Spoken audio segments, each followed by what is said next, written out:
Midweek Theatre. We present Mary Ney and Barbara Cooper in The Weather for Murder by Philip Levine. Oh, Miss Pierce. Just coming, Mr. Rayton. Won't be a moment. Thank you so much. Yes, Mr. Rayton. Something else you'd like? Just my bill, please. Time I was back in the shop. Busy, are you? I've a pile of prescriptions that high. In July? Wouldn't have thought you'd be overworked this time of year. Warm weather brings its quota of complaints, too. You'd be surprised. Let's see, it was a coffee and, A toasted bun. Yes. I promised myself I'd lay off the starch, but whenever I come in here, my resolutions fly out of the window. Still, this little place is like an oasis in the desert. I don't know what we'd do without you, Frosty. That'll be 10p. Cheap at half the price.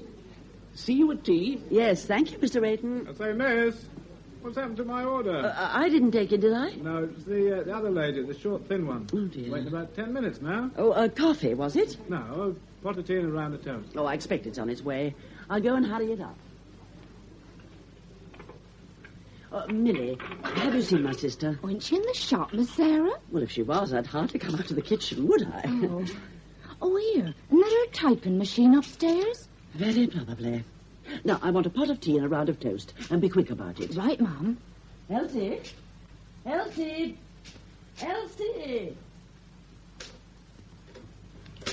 Oh, Elsie. Oh, did you call, Sarah? Did I call? I've been shouting myself silly for the past 2 minutes. Really? I was concentrating. What on earth are you doing? I had a sudden inspiration. The most brilliant idea. Oh, surely it would have kept till later. You know we're rushed off our feet between 10 and 11. It's bad enough with the two of us. I can hardly cope on my own. But this is the most ingenious idea, Sarah. A whodunit, and it's set in one of those laundrettes. You know, where people take their laundry. Well, I'm afraid I can't stop and chatter now. Yes, but Sarah... Later, dear, later. Now leave that and come along down.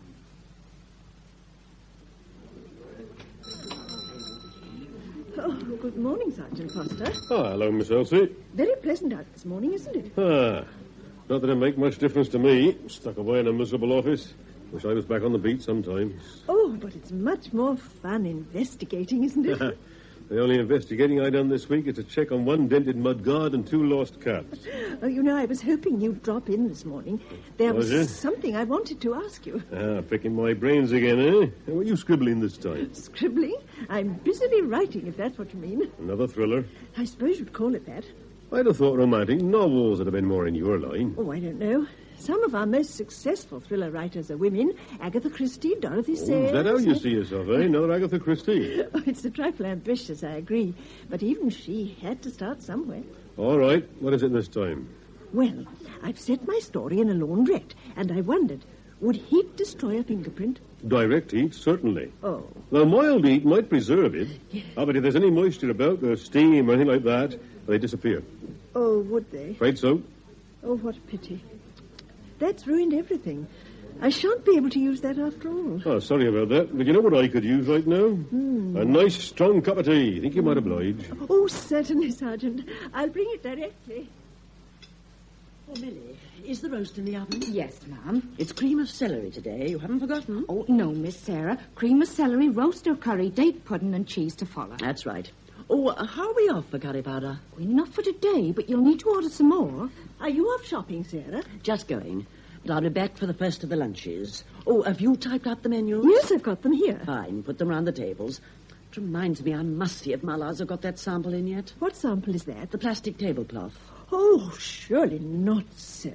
And what's the objection? I simply loathe plastic. Oh, well, that's no argument. They're highly practical. I dare say, but must everything be practical? Oh, Sarah, customers prefer good old-fashioned cloths, linen. They're more homely. That may be, but very impractical.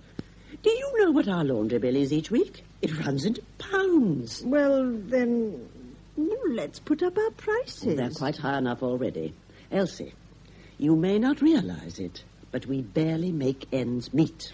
Well, why don't we put in a few more tables? Oh, my dear, if we put in another table or chair, there wouldn't be room to move. But didn't you say something about enlarging the place? Yes, I intend to, if I can acquire that small plot next door. Oh, yes. The one that belongs to Mr. Everett. Mm-hmm. Have you spoken to him yet? No, but I shall at the first opportunity. He usually comes in about 11, though he hasn't been in this morning. Well, if he does, for heaven's sake, don't you say anything. It needs a tactful approach. Yeah. And let's face it, you've no head for business. So I think you'll agree it's best left to me. Oh, yes, indeed, Sarah. I'd be quite hopeless. Good. Well, you set out those menus. You've put on the correct date, haven't you? Yes, the 16th of July. Fine. Then when you've done that, I should have your coffee. Oh, don't leave the shop, will you? Oh, no, Sarah. I'll see you shortly. Oh, I'm sorry, Miss Sarah. Good morning, Mrs. Clark. Morning, Miss Elsie. Oh, I forgot the doughnuts when I was in earlier. They haven't all gone, have they? Oh, no, there's half a dozen left. Well, I take them then. Oh, my, it's been such a morning in the post office. I ran out of 7 8 insurance stamps. Good morning, Elsie. Oh, hello, Mr. Everett. If you'll find yourself a table, I shan't keep you long. Thank you. There's no hurry. That'll be 1 and 6 for Mrs. Clark. That's it, then. Well, thank you so much. Morning, Miss Everett. Good morning, Mrs. Clark. The usual, Mr. Everett. Please. Oh, I seem to have missed the rush. Yes, we were frightfully busy earlier on. I was just about to have my coffee, too. Oh, well, join me if you like. Oh, may I? Anything with your coffee? Just a plain bun, I think. Right, I shan't be a jiffy. Yours is half and half, if I remember rightly. Yes. No milk for you? No, I prefer mine black. They say black coffee keeps the mind alert and clear. And that's very essential if one's doing creative work, don't you think? Oh, very. How's the writing coming along? Oh, not too badly. But it's so difficult finding new ideas. Oh, excuse me, just a moment. There's the postman. It's for you, Miss Pierce. Oh, is it? One parcel, but no need to sign. Thank you. Pleasure. Oh, dear. Another rejection? Well, never mind. There are a great many other publishers. No, I'm afraid there aren't. I've exhausted them all. Oh, well, into the wastepaper basket, I suppose. Tell me, what was it about? Oh, I'd hate to bore Oh, you. you never bore me, Elsie. On the contrary. Now then, come along. Oh, well, it was about a private detective in Soho. Do you know any private detectives? No, I don't. Have you ever been to Soho? No, but I've seen pictures and read books. Ah, but that's the trouble, you see.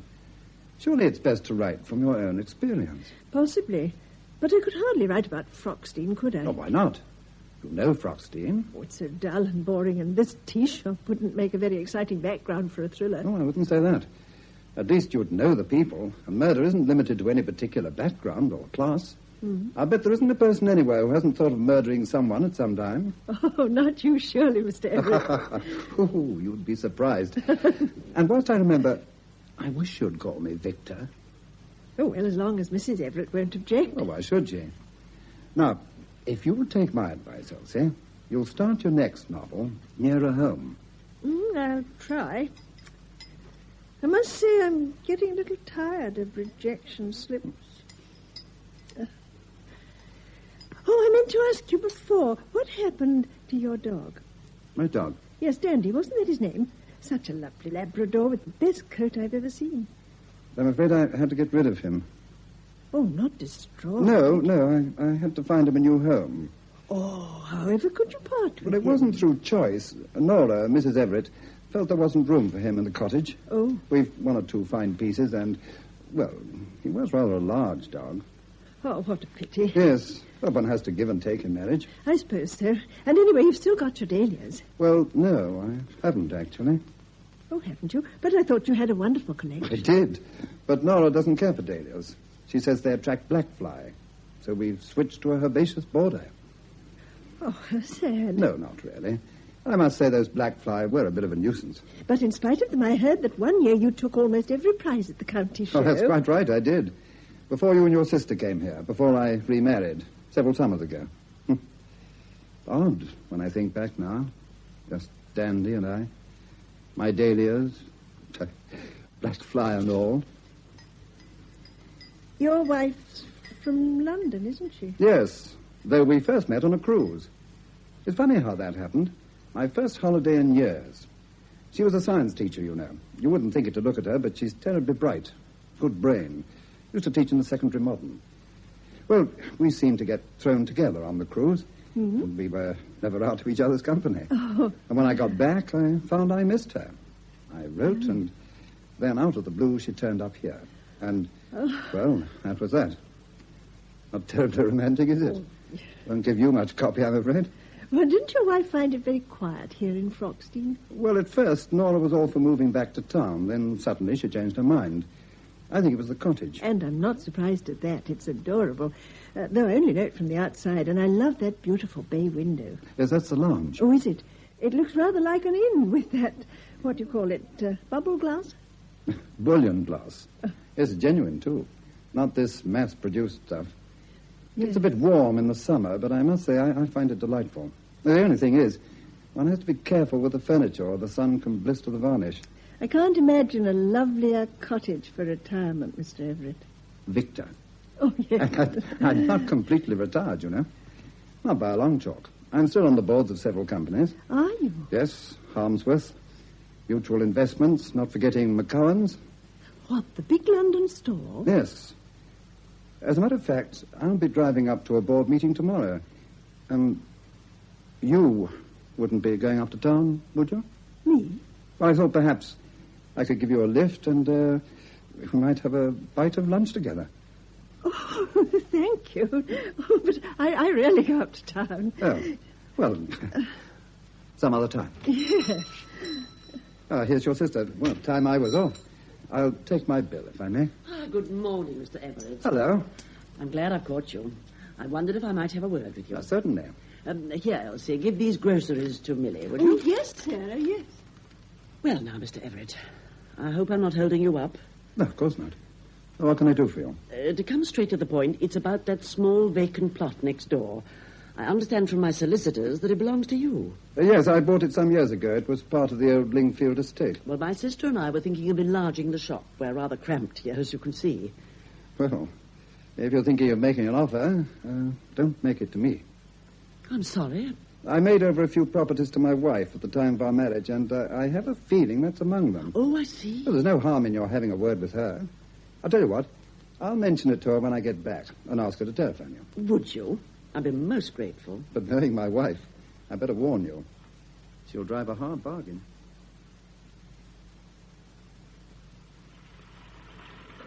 Oh, Millie? Yes, Miss Sarah? Are the new gatto iced? Yes, I'm just going to put the walnuts on. Oh, answer that, Elsie, would you? Oh, yes, Sarah. Millie, you did check that delivery yesterday? Twice. Well, then where's the curry powder? In the cupboard. Oh, I've told you a dozen times, Millie. Spices go on the shelf by the stove. Oh. Elsie, that wasn't Mrs. Everett by any chance? No, Sarah. It was Mrs. Clark from the post office. She asked me to put aside a jam sponge. Oh, I should think Mr. Everett forgot to speak to her. Oh, Sarah, if he promised, then I'm sure he will. He's a frightfully nice man. Such perfect manners. But easily led. Fancy handing property to his wife just like that. No, that shows how considerate he is. I admire him for it. I think Mrs. Everett's a very fortunate woman. Well, you're not the only one. From what I hear, there were quite a few broken hearts in Froxteen when the banns went up. Isn't that right, Millie? Oh, yes, ma'am. There were dozens who had their eye on him. Well, a cottage and a car and pots of money. Oh, I wouldn't have said no to him myself. Still, he hasn't done bad for himself, has he? I mean, she's very smart and not at all bad looking. Got pots herself, I expect. Oh, a shop, Elsie. Oh, right, Sarah. Oh, that smells like the scones. Oh, ma'am. Yeah, Millie, take the cloth or you'll burn your fingers. Yes, ma'am. Oh, good morning, Mrs. Everett. Good morning. I'll take a wholemeal loaf and a small gatto. Certainly. Is that all you've got? Chocolate? The one I had the other day was rather sickly. Haven't you anything else? Oh, we've a new line. Walnut cream. I'm sure you'd like that. May I see one? Oh, Millie's just topping them with walnuts. Well, I've got a lot to do this morning. How long will they be? Oh, 5 minutes, no more. Oh, well, if I've got to hang about, I'll stop for a coffee. Oh, yes, do. I shan't keep you waiting long.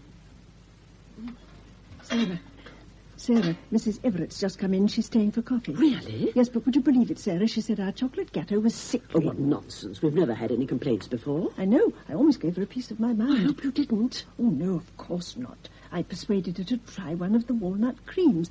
Are the walnut creams ready yet, Millie? Almost. I'll be through in a jiffy. Well, then, I'd better take in her coffee No, meantime. no. I'll serve her. It'll be a good opportunity to talk to her about next door. Oh, yes, Sarah. Black or white, Mrs. Everett? Just a dash. That's fine. Oh, there's no sugar bowl. Just a moment. Don't bother, I take saccharin. Of course. I should have remembered by now. Anything else for you? No, not just now. Though I'm glad you brought the coffee in, Miss Pierce. It saves me telephoning. My husband mentioned you'd been inquiring about the plot next door. Oh, yes. As he may have told you, we're anxious to enlarge our premises. Business is flourishing, is it? Not exactly, but, well, as you can see, we're rather limited for space. In our busy times, it becomes rather chaotic. I see. Well, what sort of figure had you in mind? I'm not very sure. Judging from what we gave for these premises, I suppose the land must be worth about 300. 300? Oh, Miss Pierce, you're way behind the times. Oh? In the past year, prices have simply soared. Have they? Well, don't you read your newspapers? Building land's at a premium. Yours isn't the first inquiry I've had. Oh, no, I'm afraid I couldn't let that plot go under 1,200. 1,200? But that's exorbitant. Well, I don't think there's much point in our discussing the matter further, do you? So if my ghetto's ready, I'll settle the bill, and then I must fly. I have a very busy day ahead of me.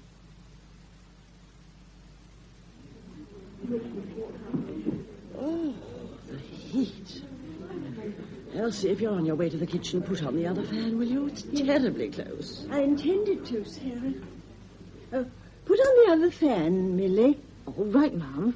2 pots of tea, 1 china, and an egg on toast. Toast, yeah. Phew, wasn't it turned warm? I'm sweltering. Well, we've got both fans on now. I should open the window fully. Must be the hottest day we've had this summer. Have you got that ham sandwich for Sergeant Foster? Yes, here it is. With mustard.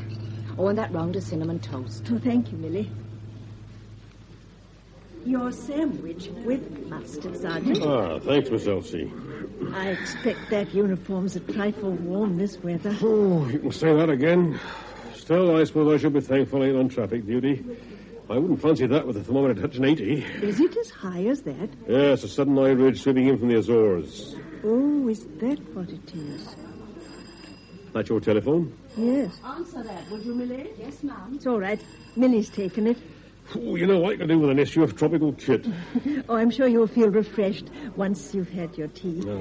Sergeant, I meant to tell you, I've given up writing stories about private detectives. I'm going to concentrate on something nearer home, from my own experience. Well, that should be interesting. Yeah. Sergeant Foster. Yes, what is it, Millie? The phone just now. No, just take it easy and catch your breath. But that was your constable. He's had an urgent call. The Everett's cottage is on fire. What? Oh, no. He sent for the brigade, but there's a terrible blaze. Quick, let's have me helmet.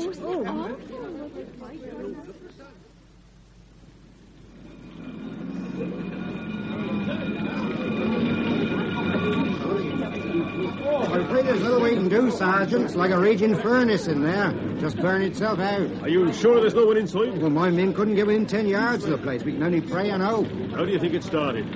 Your guess is as good as mine. That old timber construction's a menace. Once it's alight, there's no holding it. Some blaze. We're lucky it's isolated. At least there's no damage to surrounding property. You'll have to watch that garden shed. Oh, not to worry. My men have got their eye on that. Oh, I see we got ourselves an audience. Yeah, so half the village turned out looking at it. I wish they'd keep their distance. They're getting a bit close to that fence. You leave them to me, I'll handle them. All right now, folks. Now, keep well back to that fence. Come along back now, please. Come along back now. Sergeant, what a pity about that lovely cottage. Why, Miss Elsie, what are you doing down here? I never could resist a fire. Well, I must say, you won't see an oven like this in a hurry. That roof will be in any minute. Is Mrs. Everett safe? We're keeping our fingers crossed. She was in the shop this morning. Was she?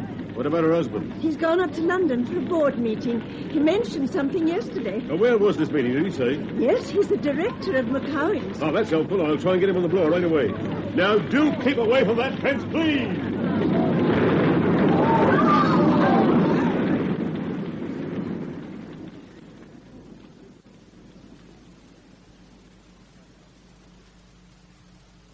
And so, finally, gentlemen, I have no hesitation in saying that we can look forward to a highly profitable and satisfactory year.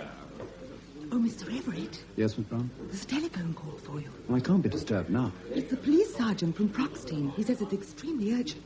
Oh? All right. I'll take it. Where is it? Next door in the outer office. Would you excuse me a moment, Mr. Chairman? Yes. Yes, of course, Everett. Hello? Oh, I shan't keep you a moment, Sergeant. He's just coming. Oh, here you are, sir. Thank you. Hello? Yes, speaking. Please come to the point. I'm in the middle of a board meeting. What? When did this happen? I see. But is my wife all right?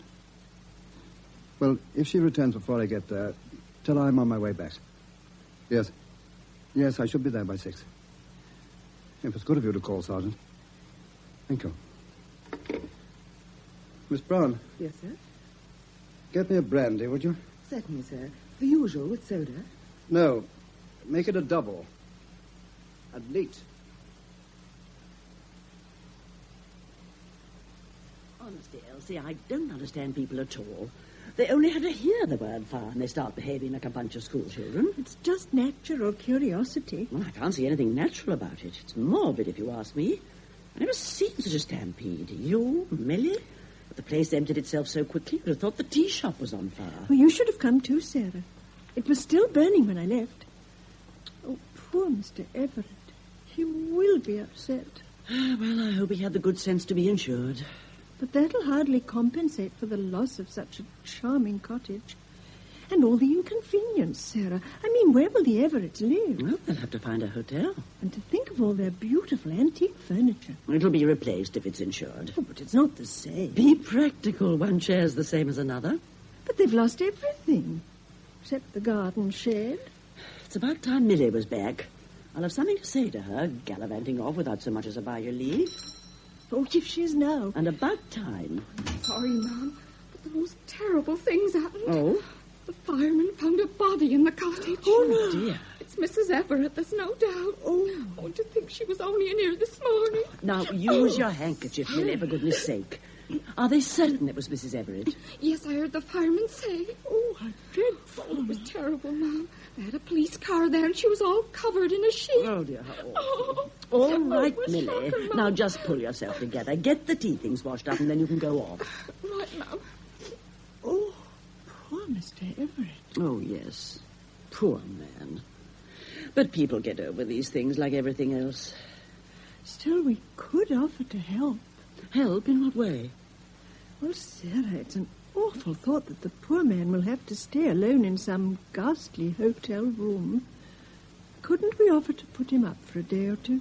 Well, I suppose we could. Oh, we've a spare room, Sarah, and he wouldn't be much bother. He could eat down here. Oh, surely it's the least we could do. I'm sorry to have brought you down here, sir, but it wasn't necessary for identification purposes. I understand, Sergeant. Oh, there's a deed box in my office. I'm afraid that's all that was salvaged. Thank you. Well, I suppose I'd better look round for a room of some sort. No need to worry, sir. Miss Pierce and the tea room said they'd be happy to put you up. Really? I don't know whether I could bother them. Oh, they'd be only too pleased.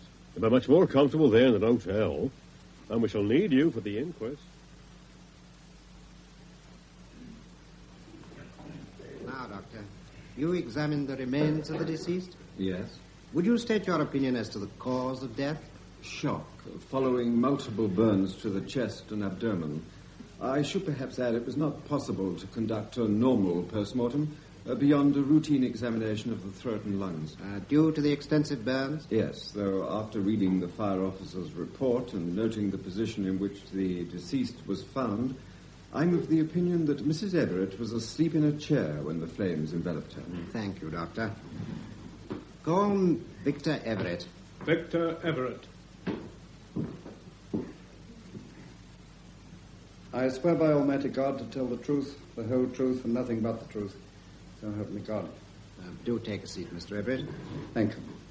You are Victor Everett, formerly of Hillside Cottage, Meadows Lane, Froxtine. Yes. On what occasion did you last see your wife? On the morning of the 17th of July, at about 10:30. I was due at a board meeting in London that afternoon, but I thought I'd go up a little earlier. My wife had some shopping to do, and we left the house together. As I say, around 10:30. And later that day at approximately 6:15 p.m., you identified the body of a woman at the Froxtein police station as that of your wife. Yes. Now, Mr. Everett, although we shall be calling an expert witness in a few moments, have you any comments to make at this stage as to the cause of the fire? No, I'm afraid I haven't. We didn't have gas in the house. My wife preferred electricity. And the entire cottage was rewired by the board about 18 months ago, shortly after my wife and I were married. Was your wife in the habit of smoking? No. Were there any inflammable materials stored in the house? None at all, as far as I know. I've a bottle of thinners and some methylated spirits, but they're kept in the garden shed, well away from the house. So you can offer no explanation as to the cause of the fire? I'm afraid I can't. Well, thank you, Mr. Everett. You may step down. Call Mr. R.A. Jenkins, County Fire Officer. Mr. R.A. Jenkins, County Fire Officer. I swear by Almighty God to tell the truth, the whole truth, nothing but the truth, so help me God. You are Ronald Arthur Jenkins, Fire Officer of this county. Yes, sir. And on the afternoon of the 17th of July, you examined the debris and what remained of the residence known as Hillside Cottage, Meadows Lane, Froxtein. I did. And did you reach any conclusion concerning the origin of this fire? I did, sir. Will you state these conclusions to the court? Certainly, sir. I have had extensive experience in locating what is known as the seat of the fire. That is its point of origin. And I am of the opinion that the fire commenced in the region of the lounge window. How exactly? Well, the afternoon of the 17th was extremely hot. Temperatures were in the 80s. The lounge window contained bullion glass. Now, due to several factors, the angle of the sun, the bubble in the glass, the sun's rays were concentrated onto the curtain, rather like a child playing with a magnifying glass. I should say the temperature reached might have been in the neighborhood of 200 to 230 degrees centigrade, sufficient to ignite a curtain made of cotton or similar fiber. Were they of cotton? I can't say. They were completely destroyed in the fire, though the residue suggested they might have been. Thank you, Mr. Jenkins. You've been most helpful. In the case of Honora Everett, aged 42, who died in the fire at Hillside Cottage, Froxtein, we've heard the evidence of her husband, also the police pathologist, and the county fire officer. And from their evidence, it appears that this fire was the accidental outcome of the combination of a number of elements.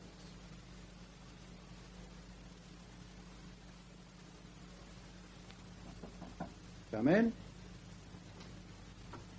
Oh, I hope I'm not disturbing you, Mr. Everett. Of course not. I brought you a few flowers from the garden. Help cheer up the room. I saw you cutting them, but I didn't realize they were for me. Dahlias, too. Oh, thank you. Are you quite comfortable? Oh, very. I really can't thank you and your sister enough. You've been so very kind. Oh, not at all. Though I don't think I should stay here much longer. I've been here over a week. Oh, you're not any trouble. And it's quite a change having a man about the house. Well, I'm negotiating for another cottage, but these things do take a little time. Well, as far as I'm concerned, you're welcome to stay till everything's settled. Thank you. How's the writing coming along? Oh, well, I've been thinking about what you said. Finding a subject nearer home. Yes. And to tell you the truth, I did get an idea, but, well, on reflection, I thought it might be in bad taste. Ah, now, that immediately makes my ears prick up. Tell me more. Must I? Come now. It surely can't be as bad as all that. You might change your mind if I tell you. Well, you try me. Well, if you must know, it came to me during the inquest. The inquest? On your wife. Please, do go on. Well, I don't know how to say it, but I thought it might be an idea to start my story with a fire in the village. Well, it's been done rather often. Yes, I suppose it has. I haven't really worked it out in detail. I thought I'd talk it over with Sergeant Foster when he drops in for tea. And unless, of course, you feel or you object. But why on earth should I? No, do go ahead. Though, personally, I should have looked for something a little more original.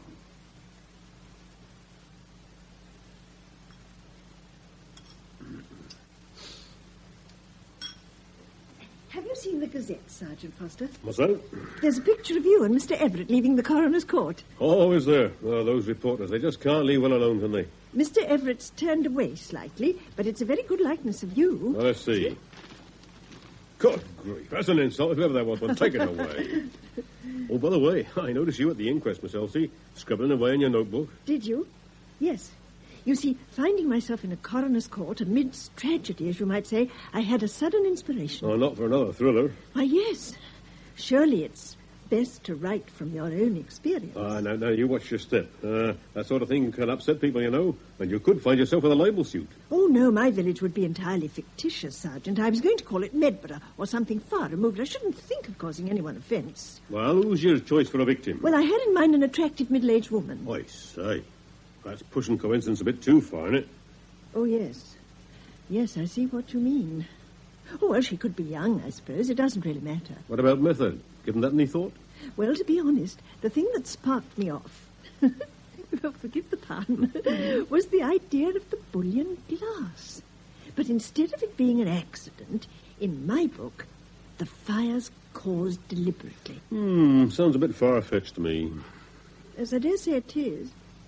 Oh, but I was hoping you'd be some help, not put a damper on it. Well, you must be realistic, Miss Elsie. Now, sit down a minute. Oh, yes. Now, perfect murder requires, among other things, perfect timing. Yes. And no murderer would ever leave things to chance. What happened at Hillside Cottage depended on quite a few things outside anyone's control. Now, for one thing, the weather. Mm-hmm. Then Mrs. Everett being alone and dropping off like that. And as the fire expert said, the choice of curtains. Yes, you have a point there. Mind you, I suppose there is such a thing as dramatic license. I suppose your murderer could have kept his eye on the weather reports. We're just waiting for a scorcher. But with our climate, he might have had to wait half a lifetime. Well, then to make sure the victim did drop off, you could always slip her a couple of sleeping tablets. Yes, Sergeant, yes, but wouldn't that show at the autopsy? Depend on what's left of the victim. In the case of fire, it's unlikely. Then regarding the curtains, I suppose one could persuade the victim to buy cotton. Well, that's stretching imagination a bit, don't you think? Yes, doesn't sound very convincing. And anyway, even if the murderer did go to all that trouble, how on earth would I catch him out? The husband, you mean?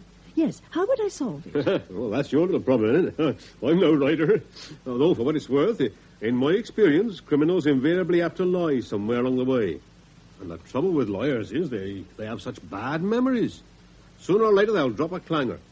So when you settle down at your typewriter, I'd bear that in mind if I was you. Yeah.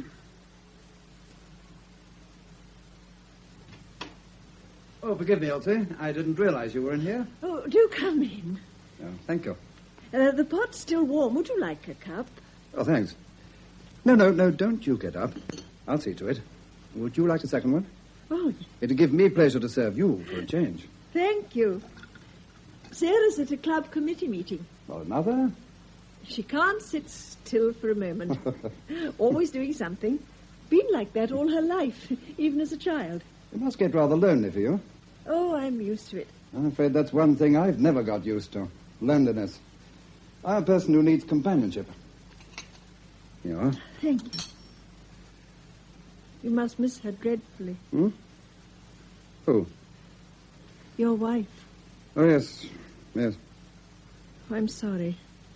That was tactless of me. Oh, not at all. One can't grieve forever, can one? There's no point in moping. There comes a time when one must face reality. Oh, I imagined you were something of a sentimentalist. Oh, now, Elsie. I know you will hate the cliché, but never judge a book by its cover. Throughout my professional life, I've learned to adapt myself to the situation. It's the only way. I'm different.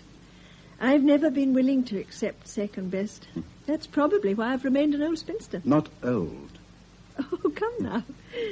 As you said, one must face reality. Perhaps. But it still puzzles me why somebody hasn't snapped you up long ago. Oh, forgive me. Would you like a piece of cake? It's chocolate. Yes, I think I will. Oh, hey, no, not too large a slice. It's our own, you know. Yes, I've had your gâteau on several occasions. They're excellent. But the one I'm really partial to is that new one of yours. What do you call it? Walnut cream. Yes, that's one of Sarah's creations. Walnut cream, did you say? Yes. Even Nora was aghast when I asked for a second helping.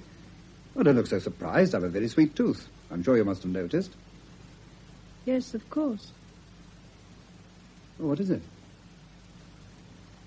Are you all right? I'm sorry. I hope you won't think I'm being rude, but I've a slight headache. I think I'll have an early night. Elsie? Oh, in bed already? Yes, I was feeling rather tired. Oh, well, then I won't disturb you. No, don't go, Sarah. Hmm? Did the meeting go well? Very. The bazaar's to be held on the 25th. I've promised them one or two things. Oh, I should give them a sponge or a gâteau. I probably will. That new one of yours. Walnut cream is very popular. Yes, I'm feeling rather proud of that. You know, I suddenly realized the very first one went to Mrs. Everett. Oh, did it? Oh, yes, you're right. I remember now. The day of the fire. And if Mr. Everett drove to London at 10:20, he couldn't have had any of it. Well, he's made up for it. He had several portions of tea yesterday. Oh, did he? Yes, but what I mean was... Now, you lie back and I'll straighten your pillow. There. If you're feeling tired, this is no time to chatter. That's...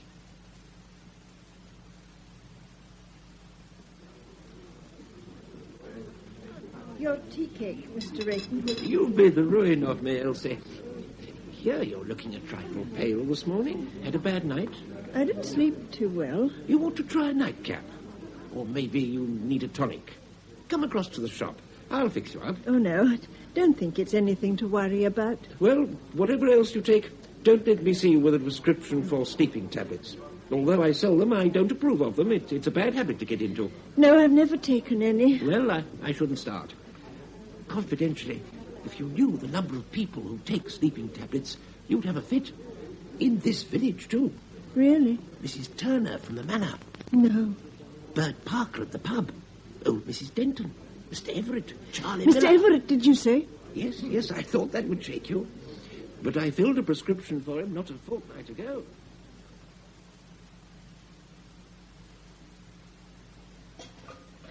Millie, have you seen Mr. Everett? Yes, he went out early. Where to, did he say? He's gone along to the cottage, I think.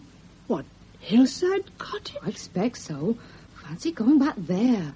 Gives me the creeps every time I walk by. Look, Millie, I'm going out for a little while. If my sister wants me, tell her I'll be back within the hour.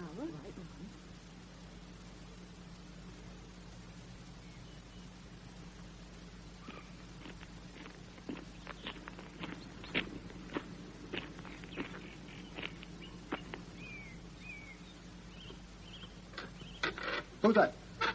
Oh, it's you, Elsie. Oh, you did startle me for a moment. I'm sorry, Mr. Everett. Oh, what are you doing out here? Oh, just taking a stroll. Hmm? I noticed the shed door was slightly ajar, and I thought someone had broken in. No, it's been under lock and key since the fire. I came by for a few tools. What have you got there? Hmm? In your hand? Oh, this tin, you mean? Just some sodium chlorate. Your path could do with weeding. I thought I'd make myself useful.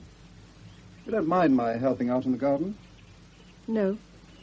I'm sure Sarah will be most grateful. Yes, but what about you? I was hoping I'd save you a few back-breaking jobs.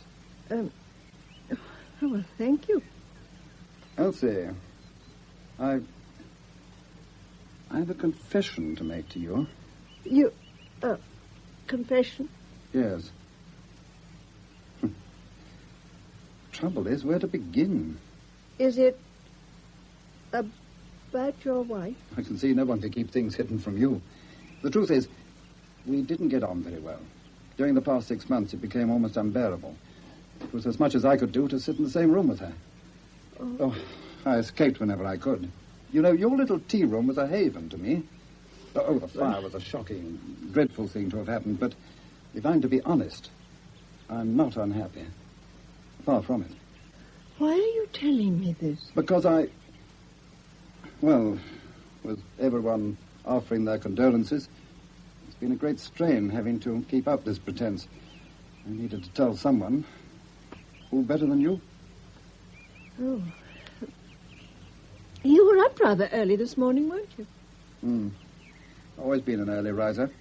Oh, didn't you sleep well? On the contrary, never better. Sarah came in rather late. I thought she may have disturbed you. No, I'm a very heavy sleeper. Have you always been like that? Yes, since I can remember. I'm one of those people who drops off the moment their head touches the feather.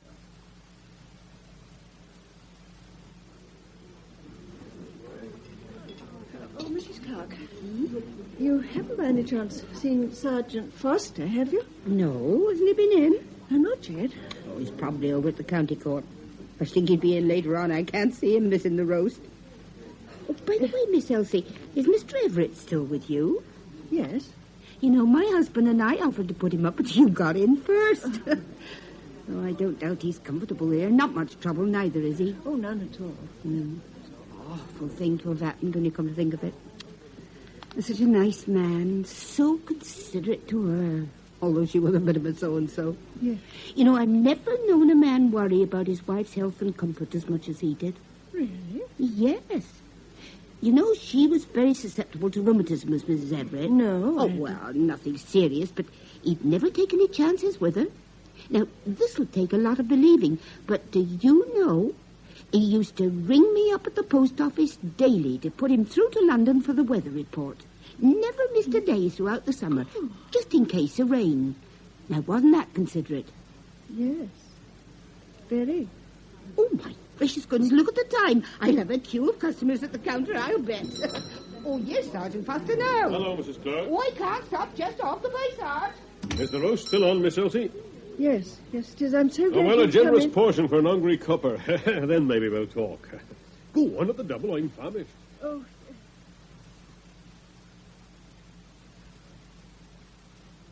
Have you finished, Sergeant? Ah, thank you, Miss Sarah. Lovely bit of beef. Glad you enjoyed it. Elsie's bringing the coffee. Why, you seem to be your last customer. Hope I ain't holding you up. No, we won't start serving tea till about 3. your coffee, Sergeant. Thank you, Miss Elsie. Oh, Elsie, while I remember, as it's half day tomorrow, I promised to help with the bazaar. Will you be going out? I don't think so. Why? Well, that new mixer should be arriving. I'd like someone here to take delivery. I'll be in, Fine. Sarah. Then I can let Millie go off. Well, Miss Elsie, you found a solution to your fire story yet? Yes and no. You remember that lie you spoke about? Uh-huh. Well, I had an idea about that. In my story, the wife purchases a cake on the day of the fire, after the husband was supposed to have gone up to town. It was a new kind of cake, but the husband at some later date remarks on its flavour. Now, that would prove he was at the house at the time of the fire, wouldn't it? Not bad. Well, it might be difficult to convince a jury. But if one could prove he got a prescription for sleeping tablets, though he was a sound sleeper... Mm-hmm. Possessing sleeping tablets doesn't mean he administered them. But if one also had a witness to prove he made daily inquiries about the weather, on the pretense of his wife's rheumatism... You still have to prove criminal intent. I mean, that merely sounds like the action of a considerate husband. Ah, you need something more definite than that. Now, I don't want to encroach upon your territory. Oh, no, please do. And I think some of these ideas are jolly good, but you know where the weakness lies, don't you? No. Those curtains. You see, cottons vary so. I mean, and no matter how odd it was, you could never be certain they'd catch a light. Unless one experimented. Still a bit risky. Now, what's needed is some really inflammable material. Say a piece of loose weave cellulose net. Loose weave net. Well, after all, I mean, it's pretty commonplace. If it was hung in front of the other curtains, no one would give it a second glance. And it wouldn't leave any trace. Yes, that's certainly an idea. And then to be double sure, it'd need impregnating with something highly inflammable. Not petrol or anything like that, but something odorless. Now, let me see. An ideal thing would be sodium chlorate. Sodium chlorate? Yes, it's used in weed killers. Well, you can buy it neat without prescription. I bet there's a tin in almost every other garden shed. Yes. Oh, I can see I've given you something to think about, eh? So I think I'll take my leave now. Oh, just one other thing. What about motive? Motive? Well, one doesn't usually commit murder without rhyme or reason. Is the husband hard up? No, I imagined him being quite well off. Well, then, if it's not revenge or fear, that leaves you with the other woman. The other woman? Well, you know the sort of thing. The sympathetic friend in the background. Somebody he can escape to when the wife gets too much for him. Would a man really commit murder for another woman? Would he? You're joking, aren't you? Well, what better motive than the eternal triangle? Why, sometimes the other woman doesn't even know it's happening. The husband waits until the wife's dead and buried before he drops a hint. Really? Oh, I see. I made you blush. Oh, well, I hope I haven't been too forward. No, of course not, sir. Well, it's time I was moving. I hope the book goes well. But if it sells, I shall expect my 10%. Afternoon, Miss Sarah. Oh, good afternoon, Sergeant Foster. Oh, Elsie. I'm just going out. I'm going to get my coat, sir. I'm going across to the draper's. What for? Well, the sun bothers me when I'm at the typewriter. I thought I'd get a few yards of net curtaining. Net? Well, that's not terribly practical. Why don't you get some casement cloth? No, Sarah. I'd rather have the net.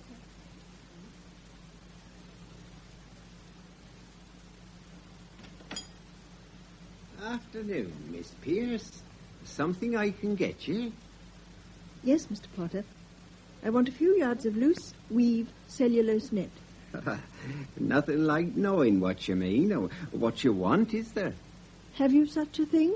I'm afraid we don't carry a very large selection of net curtaining. Funnily enough, you're the second one who's asked for loose wave in the past month. Oh? Well, forgive me for being curious, but I'd hate to have the same curtains as my next-door neighbour who asked for the net. Can you remember? No, not offhand. My new girl, Connie, was serving. Connie? Did you call, Mr. Potter? Here a minute. Yes, Mr. Potter. That inquiry you had for loose weave net, who asked for it? Loose weave net? I was in the stock room at the time. How long ago? Oh, 3 or 4 weeks. It was the first week I was here. I didn't know whether I was coming or going. Well, I remember I told you to tell the customer to try a theatrical place, Harrington's of Retford. They usually stock loose weave. Yes, I remember that. But I can't remember the customer. Oh, never mind. What was the place you mentioned, Harrington's? That's about the nearest, bar going up to London.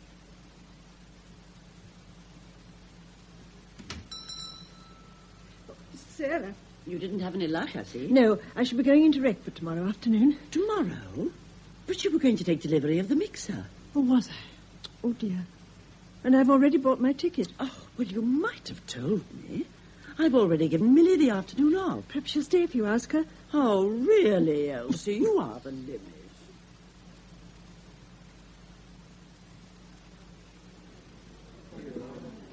Yes, ma'am. I help you? I wonder if you can. Harringtons are renowned for their selection, madam. What are you doing? Gilbert and Sullivan? Or would it be a play? I beg your pardon? What costumes are you looking for? Oh, no. No, it's material I want. Over here, madam. Taffeta, rayon, damask, nylon, silk, satin. We carry over 5,000 lines. 5,000? Well, no, actually, all I require is some net. Net? Mm. What kind of net? Loose weave. Do you stock such things? Of course, madam. This is what you had in mind, madam? Well, I'm not terribly sure. You see, I believe a friend of mine bought some here, and I'd rather like to get the same. It looks very nice in their window. I'm sure. When did they purchase it? Oh, within the last month or so, I think. But I don't suppose you can remember all your customers. On the contrary, madam, we have records of every transaction. Of course, most of our customers are trade or professional. But I suppose I could look among the retail receipts. Oh, would you? That would be most kind of you. A moment, I'll just get the receipt book. Here we are. And what was the name? My name? No, madam, not your name, your friend. Oh, I see, yes. Everett. Everett. Yes. You found it? I believe so. I haven't the original letter, but as you can see, the receipt is addressed to V. Everett. V? Yes. Is that your friend? What? Oh, yeah. Well, on second thoughts, I don't think this is quite right for me. I'll leave it if you don't mind. As you wish.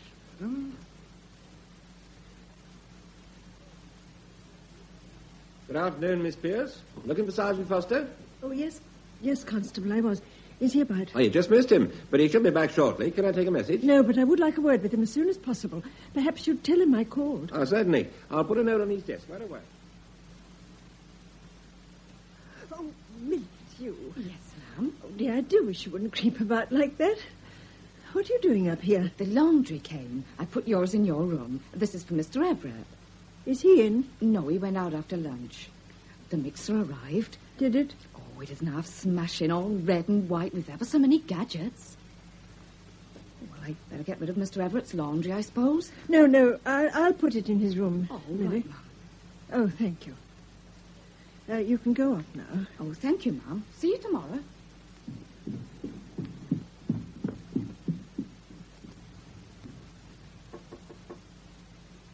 Mr. Everett? Mr. Everett?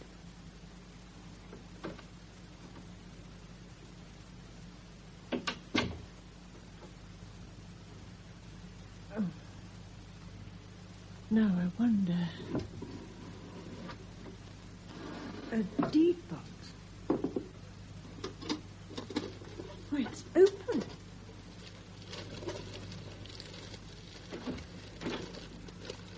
Oh! Elsie, what are you doing? That deed box was in the drawer when I left. I suppose you've destroyed the receipt. Receipt? What receipt? Don't pretend. You know very well. The receipt from Harrington's for the cellulose net. You've gone quite pale, Mr. Everett. It's always something of a shock to be found out, isn't it? Found out? Is that all you can say? Not that I want to listen. No, please. Kindly let me pass, Mr. Everett. No. I asked you to let me pass. Elsie, please, I must talk to you. I see no point. Look, I can guess what you must be thinking. You imagine that... Imagine? Really? Do you deny that you lied to the police and the coroner about the time you drove up to London? No. Or that you obtained a prescription for sleeping tablets when you sleep perfectly well without them? You obviously know, so how can I deny it? Or that for weeks you inquired daily about the weather? That's perfectly true. And that you purchased 6 yards of loose weave netting and impregnated it with weed killer to make it more inflammable? That I do deny. But I saw you with the tin of sodium chloride. But I didn't purchase it. Your name was on the receipt for the No, net. I can... Don't deny it. I saw it with my own eyes. Look, I don't blame you for what you're thinking. That's most kind If of you. only you'll listen to me, just for a few moments. Look, I'll move away from the door. It's unlocked. You're free to leave whenever you like. But just a few minutes of your time, that's all I ask. Please. All right. Thank you. Well, you remember I told you that Nora and I didn't get on very well together? Yes. Well, that was something of an understatement. The marriage was a terrible mistake. I'd have left her, but frankly, I couldn't bear the thought of a divorce and all the scandal.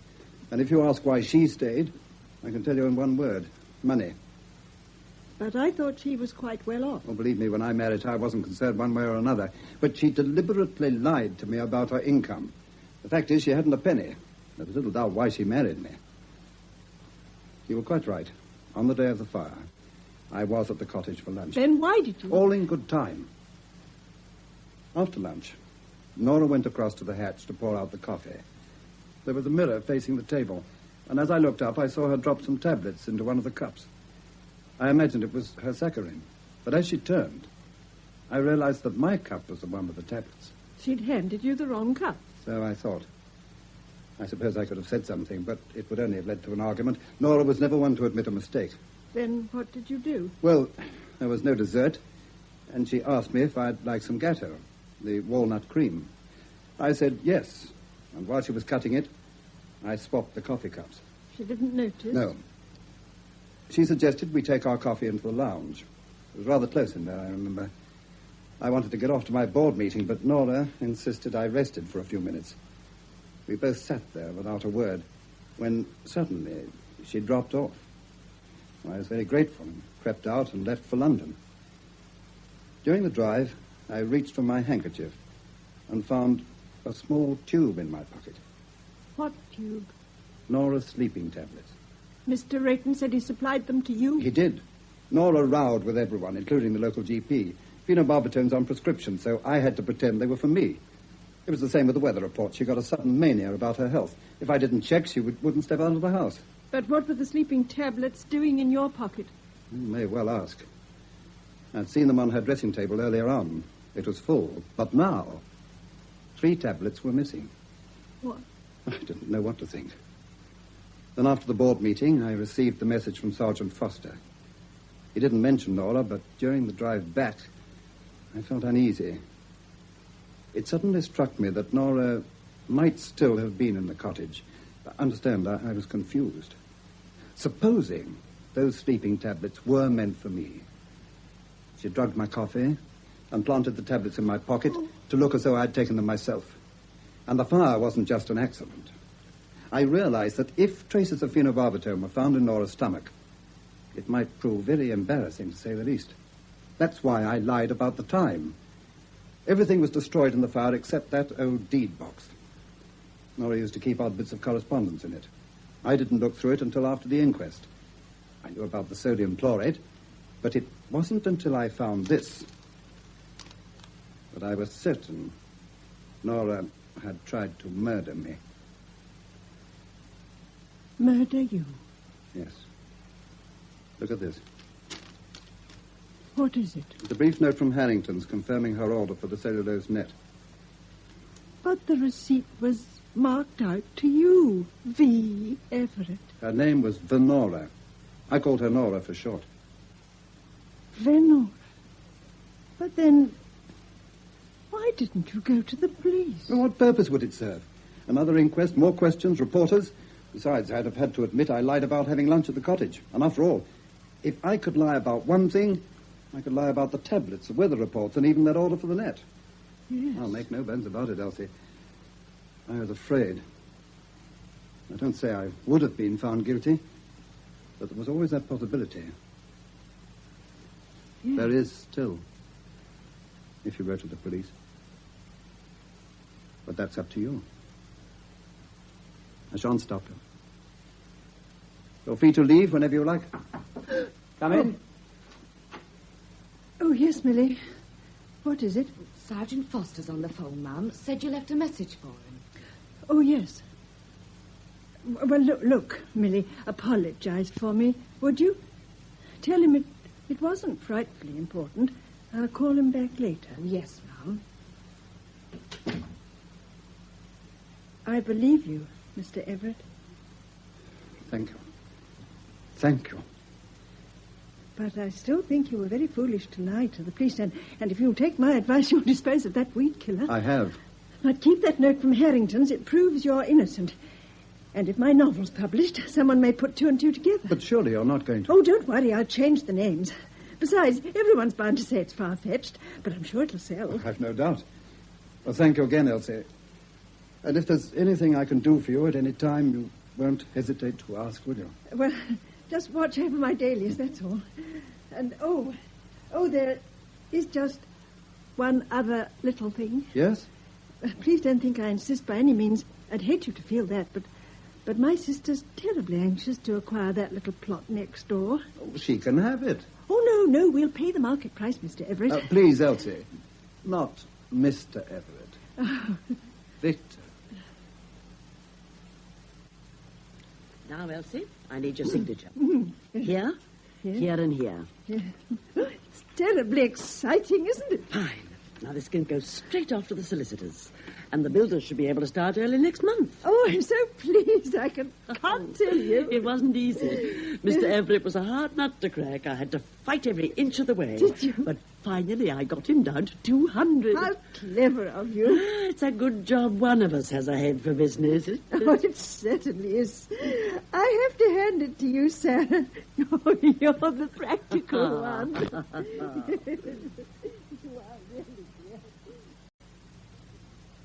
That was The Weather for Murder by Philip Levine, in which you heard Marie Ney as Elsie Pierce and Barbara Cooper as Sarah Pierce.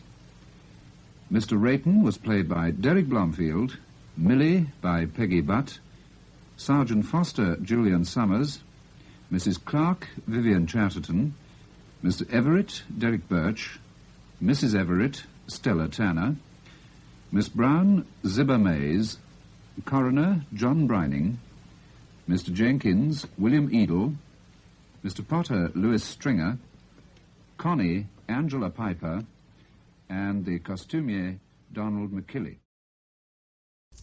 From London we present a play for radio by Jerry Jones, All Through the Night. Now don't worry, I'll be all right. Well, I do worry. I don't like leaving you on your own. I'll be fine, Maya, fine. There's plenty of food in, and I could... I'll be all right, love. Now, don't worry. I managed before I married you, you know. Your mum looked after you then. What, it's only 4 days, Maya. If I can't manage for 4 days, it's time to give up. Oh, I wish I hadn't said I'd go now. Look, have a good time. Enjoy yourself now. Forget about housework for a few days. It'll do the world of good. I'll be glad when I'm back. But just relax, see? Have a good time. You look very smart in your suit. All right. Gotta look smart to see you off, haven't I? Yeah, Dave, you make it sound like my funeral. Have you got plenty to read now? Yes, I got a book. Sweets? 2 bags. 2 bags, girl. You'll be as fat as a pig. Take care, Davy. Don't worry. Shall I write? Well, it's only 4 days. Well, please yourself. You got the carriage to yourself anyway. I wish I hadn't. Why? Well, I like a bit of company. I might get tired of the book. You might have got landed with a dirty old man. There's a hell of a long tunnel just before it landed. No, serious now. I hate travelling in trains. Oh, I don't know. There's fellas travelling around the world in spaceships, and you worry about a train. Oh, Davy, take care now. Look after yourself. I'll be back Don't soon. fuss your old head. Give me love to Gladys and Ben, will you? Of course. I filled the tea caddy, and there's lots of shillings for the gas under the clock. Thanks, love. I've got lots of tins and things in for you, so you shouldn't go hungry. I won't. No. Have a good time. Bye-bye, love. Bye-bye.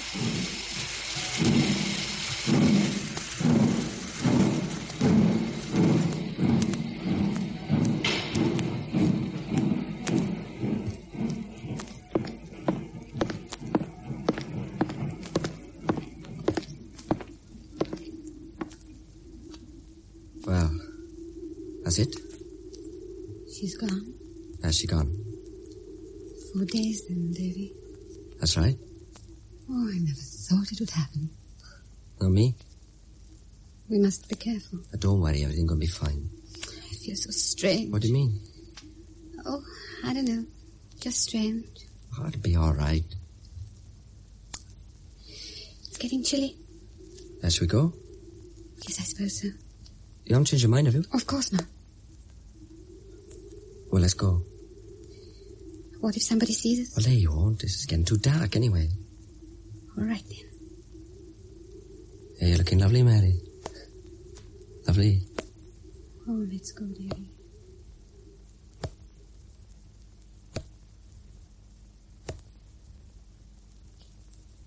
There we are. Home, sweet home. You better draw the curtains. All right, then. Hey, happy now? Ah, I don't know yet. Oh, look, darling, I know how you feel. I feel funny, too. We'll be all right in a bit. Do you like the room?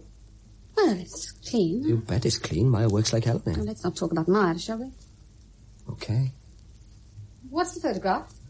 Oh, it's our old school football team. That's me in the front there, inside right.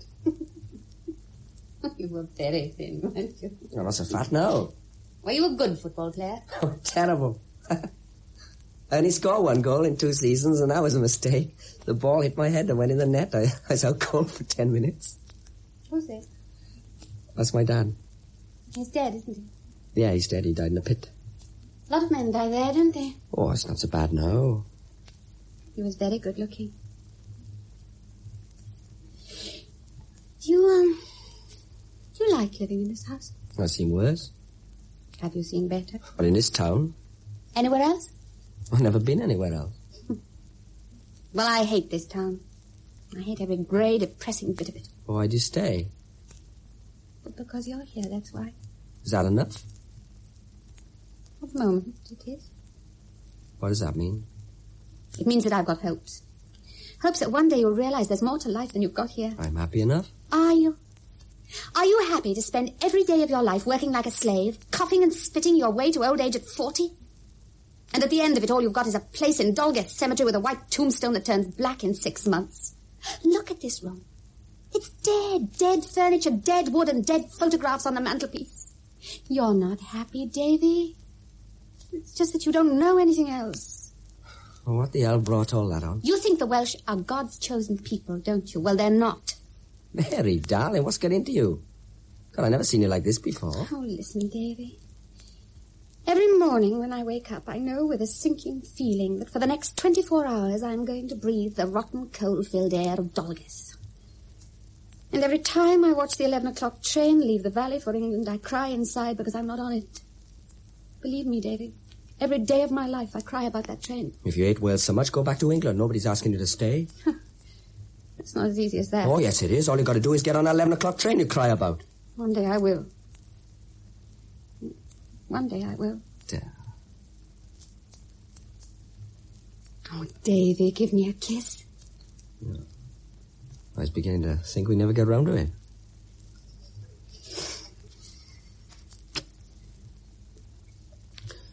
Oh, that's more like it. Am I being very silly? Oh, let's forget it now. I don't want to be silly. I want to be happy. Make me happy, Davy. I don't know any funny stories. None I could tell you anyway. Sing to me, then. I can't sing, and well, you know it. Why does everybody think that the Welsh can sing? Why does everybody think the English wear monocles? The English don't boast about wearing monocles. Well, let's have some music, anyway. I got some records. Should we play those? Records? What sort of records? Oh, they're old ones. I'm afraid they've been in the house for donkey's years. I quite like old records. Here we are. Ooh, by Jack Hilton and his band. I didn't realise they were that old. Don't tell me the gramophone's got a horn on it. Oh, Graham's quite new. That's it, under those books there. It's electric. Whatever will they think of next? Oh, I don't get a lot of time for playing records. Oh, we usually have the wireless on. When are you going to get a television set? Oh, pretty soon now.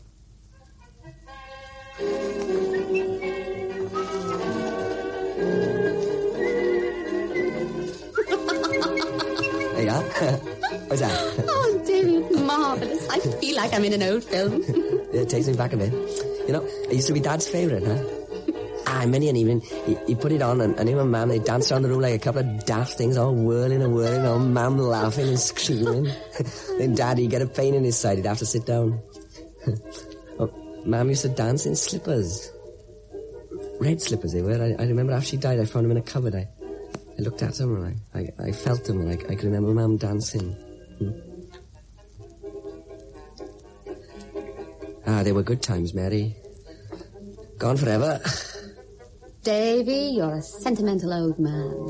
I'm sorry, love. Oh, don't be. I'm sentimental myself. It's a sign of old age. I don't think you're old. Got a cigarette? Yeah, of course. Yeah.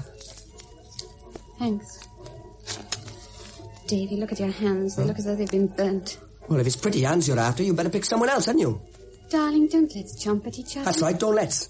You made your feelings quite clear. You hate me being a minor, you hate this town, so don't let's talk about it anymore. Oh, Davy, don't be upset. I was only thinking... Yeah, you're only thinking it's a pity I'm such a scruffy little Welshman. It's a pity I don't work in an office with a nice black suit and a stiff white collar. That's what you're only thinking. Please don't let's row. Please, darling. I didn't mean to hurt you. Hurt me? Sometimes you walk all over me with damn great boots on. Oh, Davy, I just... Listen to me. When I was a young lad, I used to dream of the day I'd become a miner like my dad. And now I am a miner. And I'm proud, Mary. I'm proud. I work with the finest men this side of paradise. I know how you feel. Do you really know? I don't think you do. I remember the day my father died. There was a gas leak and an explosion. And when they brought him up, both his legs had gone and his face was all charred. He was still alive, though. Don't worry, Davy lad, he said. I've had a good run. You tell your mum I love her, boy. Tell her I love her. And he died. In the blood and the rain. I ran away from him. I was running... I didn't know where. 10 minutes later, I was leaning up against a wall in Glyn Avenue, vomiting my inside out. But now I know what he meant. It's a hard, hard life. But there's a spirit of comradeship. It's like nowhere else on earth. It's a thing that you... You're not listening to a word I say, are you? You just don't give a damn about my feelings. And I'm not married to you either. You remember that? That's right. Davy, you're not married to me. Your wife is away for a few days and I'm keeping you company. What's the word? Fancy woman, isn't it? If you like. Oh, I don't like. In a few days your wife will walk in through the door and I'll be gone. Only you will be here, you with outstretched arms and happy smile. Welcome home, darling. I've been lonely without you. Don't get tragic. There's lots of other men. I'm not interested in other men. No, if I'd known you were going to be like this, I'd never have asked you to come here. Well, what do you want from me? Tell me honestly, do you think I'd run away with you and leave a note for my wife saying, thanks for happy times, I found someone else? You tell me something. If you weren't already married, would you marry me? Make some coffee, darling. I'm tired. Would you marry me, Davy? No. Well, 10 out of 10 for honesty. I'll make the coffee now. Look, Darling, I know it's been lousy these last few months, meeting in secret and all that. So when my wife said she was going away for a few days, well, I thought what a wonderful chance it was to spend more time with you. But I don't want it to get serious. But I love my wife. It's something I can't change. It's something I don't want to change. Black or white? Black. Please. I shouldn't have asked you, yeah. I'm sorry, Mary. Not at all, darling. Thanks for the use of the hall, as they say. How many sugars? 2, please. That proves we're not married, doesn't it? If there's one thing marriage teaches a girl, it's how many sugars her husband takes in his coffee. Mary, I'm sorry. Oh, don't worry, Davy, sweetheart. I was fighting a lost cause. For 2 years I've lived in this town, and for those 2 years I've dreamed of leaving it. And one day I decided that was just what I would do. I'd pack my bag, kiss it goodbye, and exit. And then I met you. Suddenly I couldn't leave. Drove me mad, I know, but I couldn't leave. At least I couldn't leave without you. I thought that maybe I could persuade you to leave your wife. Come with me, all that stuff. Should know better at my age. But I know one thing for sure. I couldn't live in this place. To an English girl, a Welsh mining town is the last place God ever made. Where's your real home? They never told me. Oh, a place called Richmond in Surrey. Not far from London. I used to be a secretary in the High Street. On Sundays, I fed the ducks on the Thames. It's exciting. Oh, it was, Dave. You've no idea. Kettle's taking a long time. Well, that's because you're watching it. Can I have another cigarette? Hey, you smoke too much. I do a lot of things too much. How old are you, Mary? I only permit that question by candlelight. Tell me, please. 39, Davy's sweetheart, and these are laugh lines around my eyes. I believe you. I'm 39 years old. I wear too much makeup, and I cry because I can't wear gingham anymore. Kettle's ready. Mary, I'm sorry. I'm sorry. Well, what can I say? What can I do? I love my wife too much to leave her. I must get that kettle. I think perhaps we should stop seeing each other. Perhaps if we make a break, it'd be easier for both of us. Yes, perhaps it will. But you stay tonight, won't you? Of course. And in the morning you can say farewell with tears in your eyes. Don't joke about it, Mary. It's not very funny, is it? No, darling, not very funny. Here's your coffee.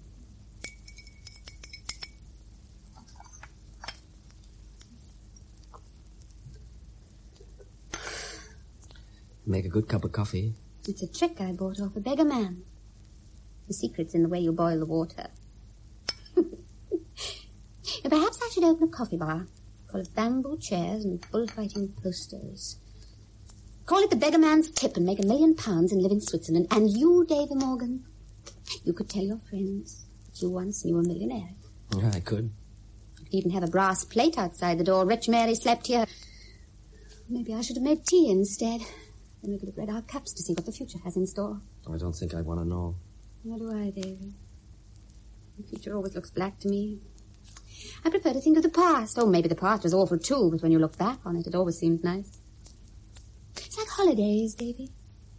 I never enjoy holidays until about 4 years afterwards when I'm looking at the snaps I took. For my 21st birthday, I was on 2 weeks' holiday in Scotland, and for the whole fortnight it poured with rain and I caught the flu, but when I look back on it, the tears come to my eyes. And I can't hear the bagpipes anymore without feeling a lump in my throat. Bagpipes? They're like the wailing of the devil. Oh, I like the bagpipes. Oh, ye'll tap the high road and I'll tap the low road. You certainly are sentimental. Well, I am indeed. Do you know who my favourite poet is? Robert Burns. No, Rupert Brooke. He was sentimental too, at least I think he was. He died so young. Perhaps he knew he was going to die. He was always writing poems about death. One day, I think I'll feel a cool wind blowing. See a slow light across the Stygian tide. And hear the dead about me stir, unknowing. And tremble. And I should know that you have died. How did you learn all this poetry? I can recite the alphabet backwards, too. I don't believe it. ZYXWEUT. All right, I'll believe it. David, do you think that one day I'll marry a tall, dark, handsome man with lots of money? Oh, I hope so, darling. I'll live in a beautiful Georgian house in Hampstead, and from my bedroom window I'll look across the rooftops and see St. Paul's twinkling in the sun. And there's a lovely park, too. Wonderful trees, and you can lie on the grass and watch beautiful children in beautiful clothes and drink tea out of a cardboard cup. Oh, Davy, I feel so tired. Tired and old. I wish I was young again. I mean, really young, washed and clean, with a pretty white dress and my hair in pigtails. Hold me, Davy, hold me tight. I don't want tonight ever to end. Hold me.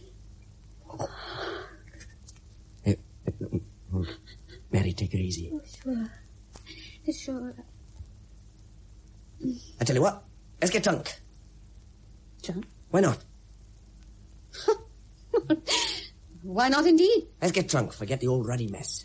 Now, what do we get drunk on? Undiluted coffee? Brandy! I suppose you've got a bottle hanging on the end of your watch chain. Oh, it's in the cupboard. The old bottle left from last Christmas. Go get it, sir. The lady's in the mood.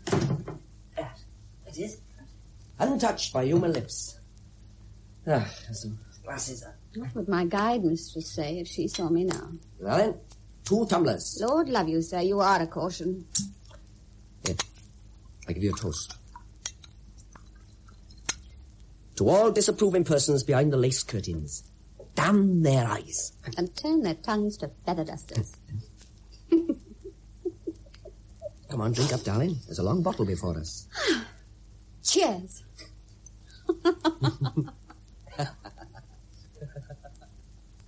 Funny. What? Hmm? Well, what's funny? Isn't it funny? A rabbit's a bunny. Bunny? Rabbits. Oh. Rabbit. Rabbit. Rabbit, grab it. You yourself enjoy... Are you enjoy... I can't talk straight. Davy Morgan. What? Davy Morgan. Davy Morgan what? Davy Morgan nothing what? What? What? What? Pardon? No, don't laugh. Don't laugh. You laugh. Oh, definitely, Davy. Oh, definitely, Mary. Oh, definitely. Mary, no, it's very funny. Oh, dear me, another day, Tuesday was. No, I'm a liar. It was Wednesday. Well, no, anyway, down in town, see, there's a girl, and she's wearing, talk about funny, it amazed me, it really amazed me. Now, Mary, strike me dead, if I tell a lie, I said, I don't mind telling you it was funny. Yes, it was. On top of old Smoky, all covered in snow, I lost my true lover. Davy? What? What was she wearing? Who? Well, the girl. Girl? The one in the town. I forget. Through courting too slow. Nearly finished all the brandy. Ah, poor old brandy bottle, isn't it? It was dead, but not forgotten. Shall we dance? Charmed, I'm sure, Miss Mary. Here, I put on a record.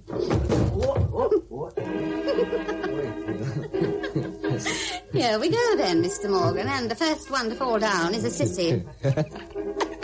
I didn't dance very well. Oh, you dance beautifully. Like my dad, you should have seen him dancing this. He'd rattle the ornaments 5 houses away, he would. The trouble is that I got 6 legs. I grew another couple of pairs when I had the last drink. Oh, but I think they suit you. That's all very well. How am I going to keep myself in shoes? I send you some every Christmas. With a bottle of brandy. Thank you. Thank you very much. my 6 legs, you don't feel very strong. That's because I knew. No, let's sit down. Let's sit down. No. Sit here. Talk of everything, huh? Shall I make some coffee? Oh, I don't know. Oh, I think I should. No. Yeah, I think we need it. No. But do us good. Oh, shut your mouth, Mary Park. Dear, I can't drink another thing. I'm a wash. All right, then. Oh, what now? I just remembered what she was wearing. Who? A girl in a town. Army boots. Wearing army boots. Oh, it's very funny. Oh, dear.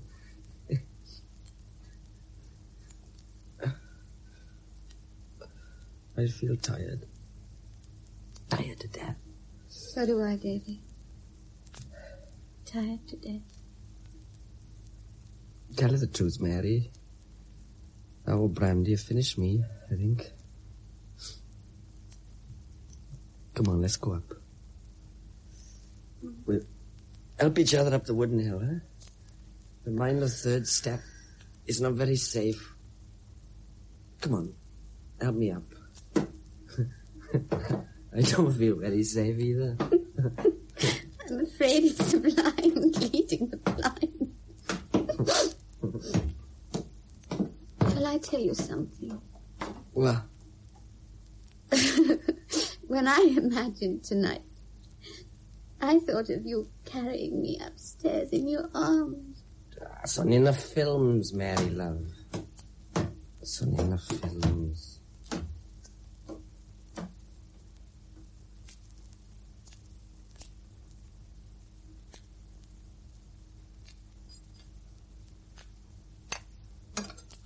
Come and get it. Thanks. I'll be right there. Yeah, I'll have the boat down beautifully in a minute. Oh, you look nice in that dressing gown.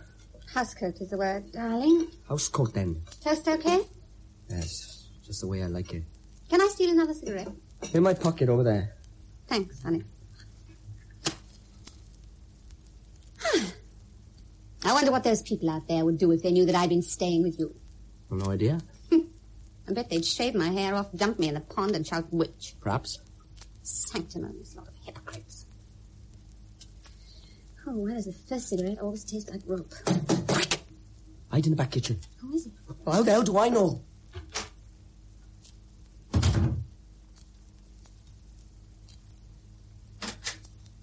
Oh, morning, Mrs. Thomas. Anything wrong? No, indeed. I was just wondering if you could spare me half a cup of sugar. Oh, well, of course, yeah.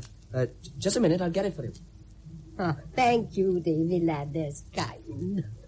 Yeah. There we are. Mrs. Thomas, all right? Oh, lovely voice. Sorry to bother you. Oh, am I not back? No. Not for a couple of days yet. You must be terrible lonely for you. Yes, indeed, yes. Well, you must excuse me now, Mrs. Thomas. The hooter's just about due. Horrible old hooter. I hate it, boy. Look, you've nearly filled the cup with sugar. I only wanted half a cup. Oh, you'll make yourself sure. No, I can spare it, honest. Well, there's kind. Lovely boy you are, David. Goodbye, Mrs. Thomas. Goodbye, darling. God bless. Cadging old devil. Who was it? Ah, Mrs. Thomas next door. She's always on a cadge. Perhaps she was snooping, Davy. No, I don't think so. Perhaps she spotted me coming No, here. we're being too careful. Oh, I don't like it. Oh, take it easy now. No one's going to know that you ever had anything to do with me. It's nothing short of a miracle they haven't found out already.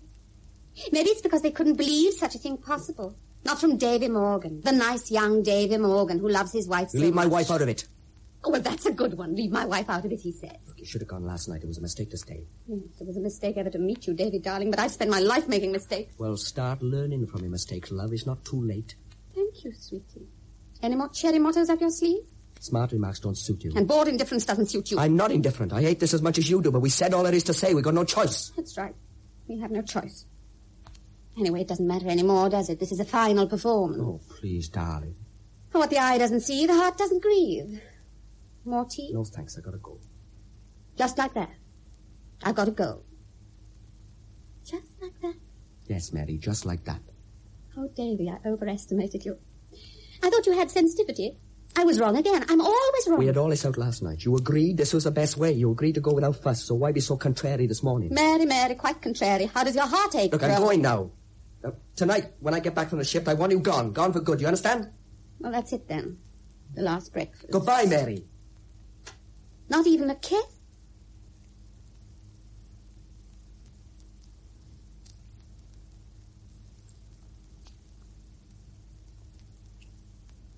Oh, thank you. Beautifully done. Goodbye. Oh, Davy, I'm sorry. Believe me, darling. Oh, don't send me away. Look at me, Davy. Look at me, please, Davy. You just can't throw me off like this. You can't. I'm late. What's the matter, Davy? Do I suddenly look old to you, do I? These aren't laugh lines, are they, Davy? I'm not so good in daylight, am I? Stop. Just all right on a very dark night. All cats are grey in the dark, aren't they, Davy? Especially old cats. Davy, kiss me, darling. Please, please say you love me, Davy. Say you love me. Take your arms off me, Mary. Oh, say you love me, say. Shut up. They hear you down the bottom of the street. But I don't care. I don't care if they do hear me at the bottom of the street or the people next door or your wife even. I only care about myself now. You're all I've got, Davy, all I've got in the world, and I'm not going to let you go. Now, listen to me, Mary. I'll give it to you straight. I never for one moment intended to get serious with you, never in my wildest dreams. I didn't know you were worrying about your old age. Shall I tell you something? I love my wife. I love her so much I'd hate you to touch her. Shall I tell you something else? You are old. You're as old as hell. Oh, David, I'm sorry. Oh, David, darling, I'm sorry. I didn't mean it, darling. Please believe me, please. Oh, Davy, I need you, please. It's all over. Oh, no. It's all over, Mary. But I love you. Take your hands off me. Davy, you can't. Leave me alone, damn you. Oh, no. Go to hell.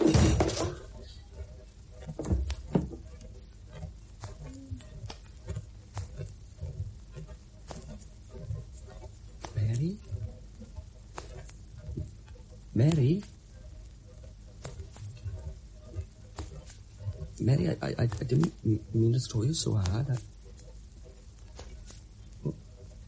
Why didn't you... His blood? His blood on her head. She not...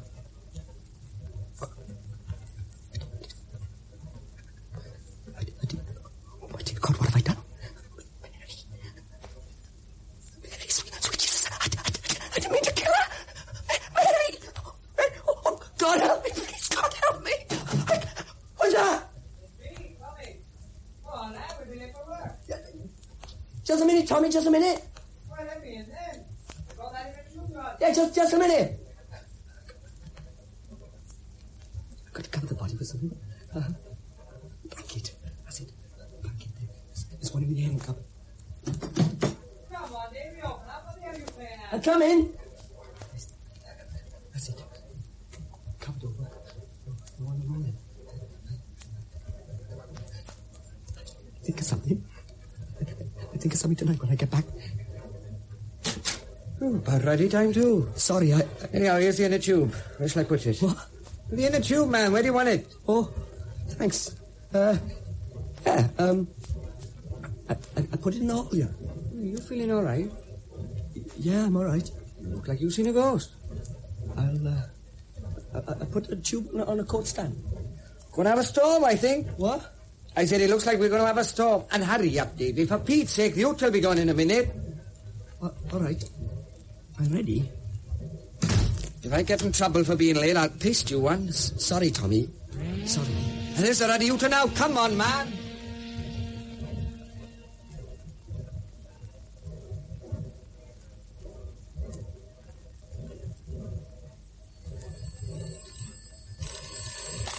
Williams here. Huh? Blast! When? I see. All right, thanks. Let me know as soon as you can. Both, sir?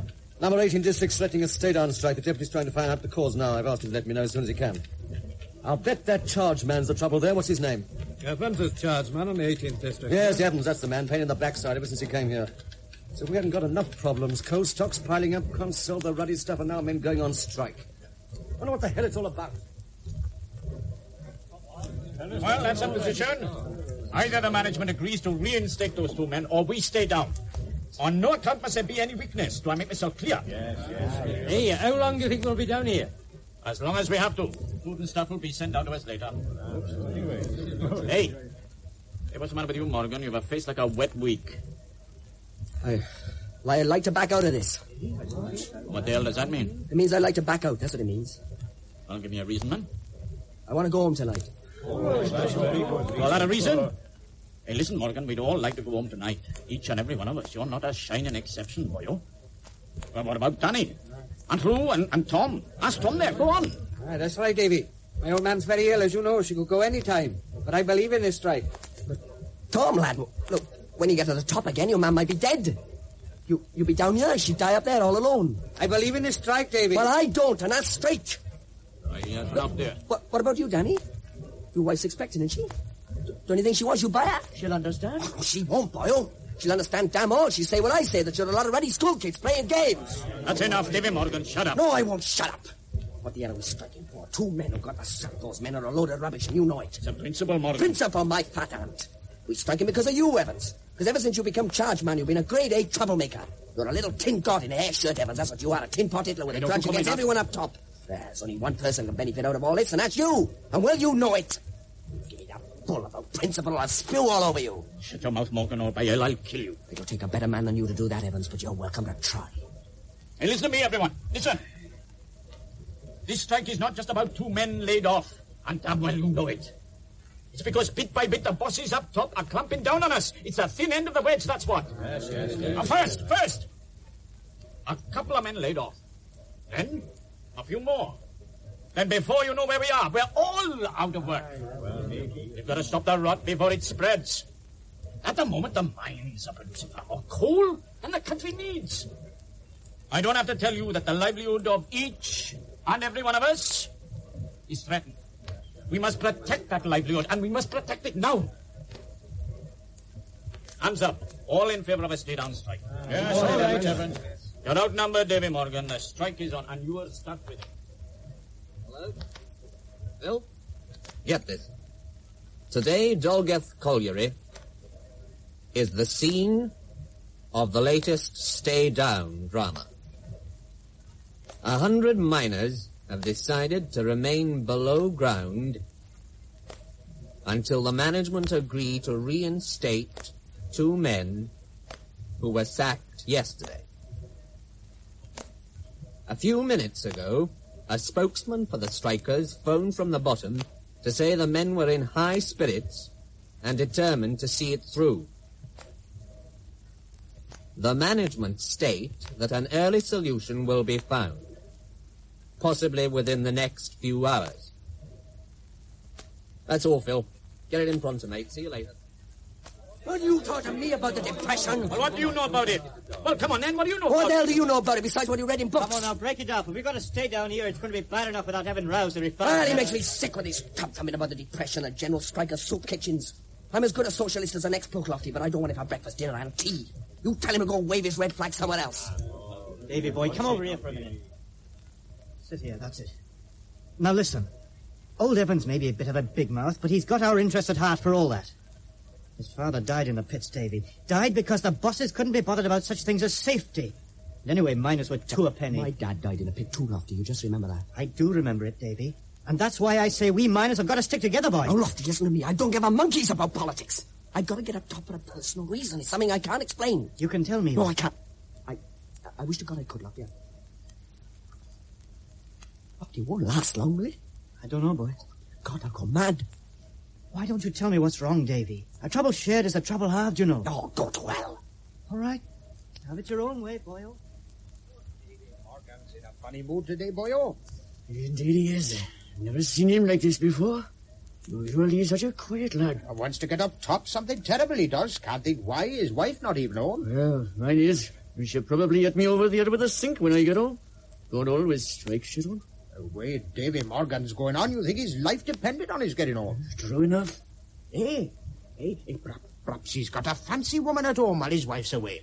That's not very funny, man, so cut it out. Only a joke. Give us a twist of tobacco and give your voice a rest. You're a miserable devil, Price, and no mistake. Here you are, and don't be cadging off me all the time. Meanness a terrible thing, Jenkins. God forgive you. Oh, I got awful pains in my back, boyo. We all. Across the shoulder blade, see, and down the side. Gripping all the time, see. Gripping. Stick a mustard plaster on it. Go in no time. I'll end up like old Pew. Look at him now. Died at 50, all twisted. Terrible sight. It's getting down cold in here. What do you say? Very brass, monkey. Never mind, we'll be moving into the return airways soon. Gets a bit warmer there. Terrible air, though. Smells like my old socks. Still, it's not an holiday camp, is it? Beggars can't be true. Night is falling fast here in Dalgeth Colliery, and down below us in the bowels of the earth, the 100 strikers prepare for the night. A short while ago, the management stated that they believe an early solution to be possible, but already vast quantities of food have been lowered to the men, so it looks as if they're preparing for a lengthy stay. The last report from below said that the men were in very high spirits. Penny for your thoughts, Davy boy. £1,000,000 wouldn't buy my thoughts just now. Well, anyway, put your tools away, lad. We're all settling down the return airway for the night. The night shift has already started here in Dalgeth Colliery. But the 100 men from the previous shift are still down below, and at this moment will be settling down for the night. The wives and relatives of the men who a short while ago were gathered around the pit head have now dispersed and gone home. The management are to have a meeting in the morning and will announce their terms later. So, on this note of deadlock, I return to the field. Hello, Davy boy. Welcome to the club. Got a nice little space for you over in the corner, snug as a bug, see? Thanks, boyo. Give us a song, Bobby. Right-o. O chamran pasiri wedan variganos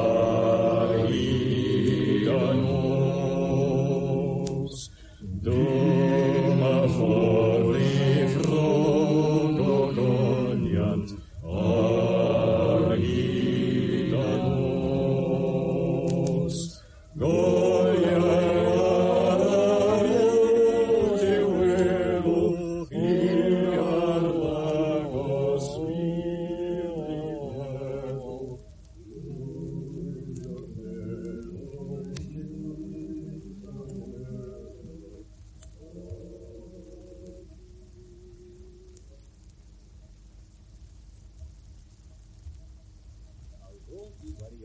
everything will be all right. I hope so. Well, of course it will. It's only a stay-down strike. Come on, now, drink your tea.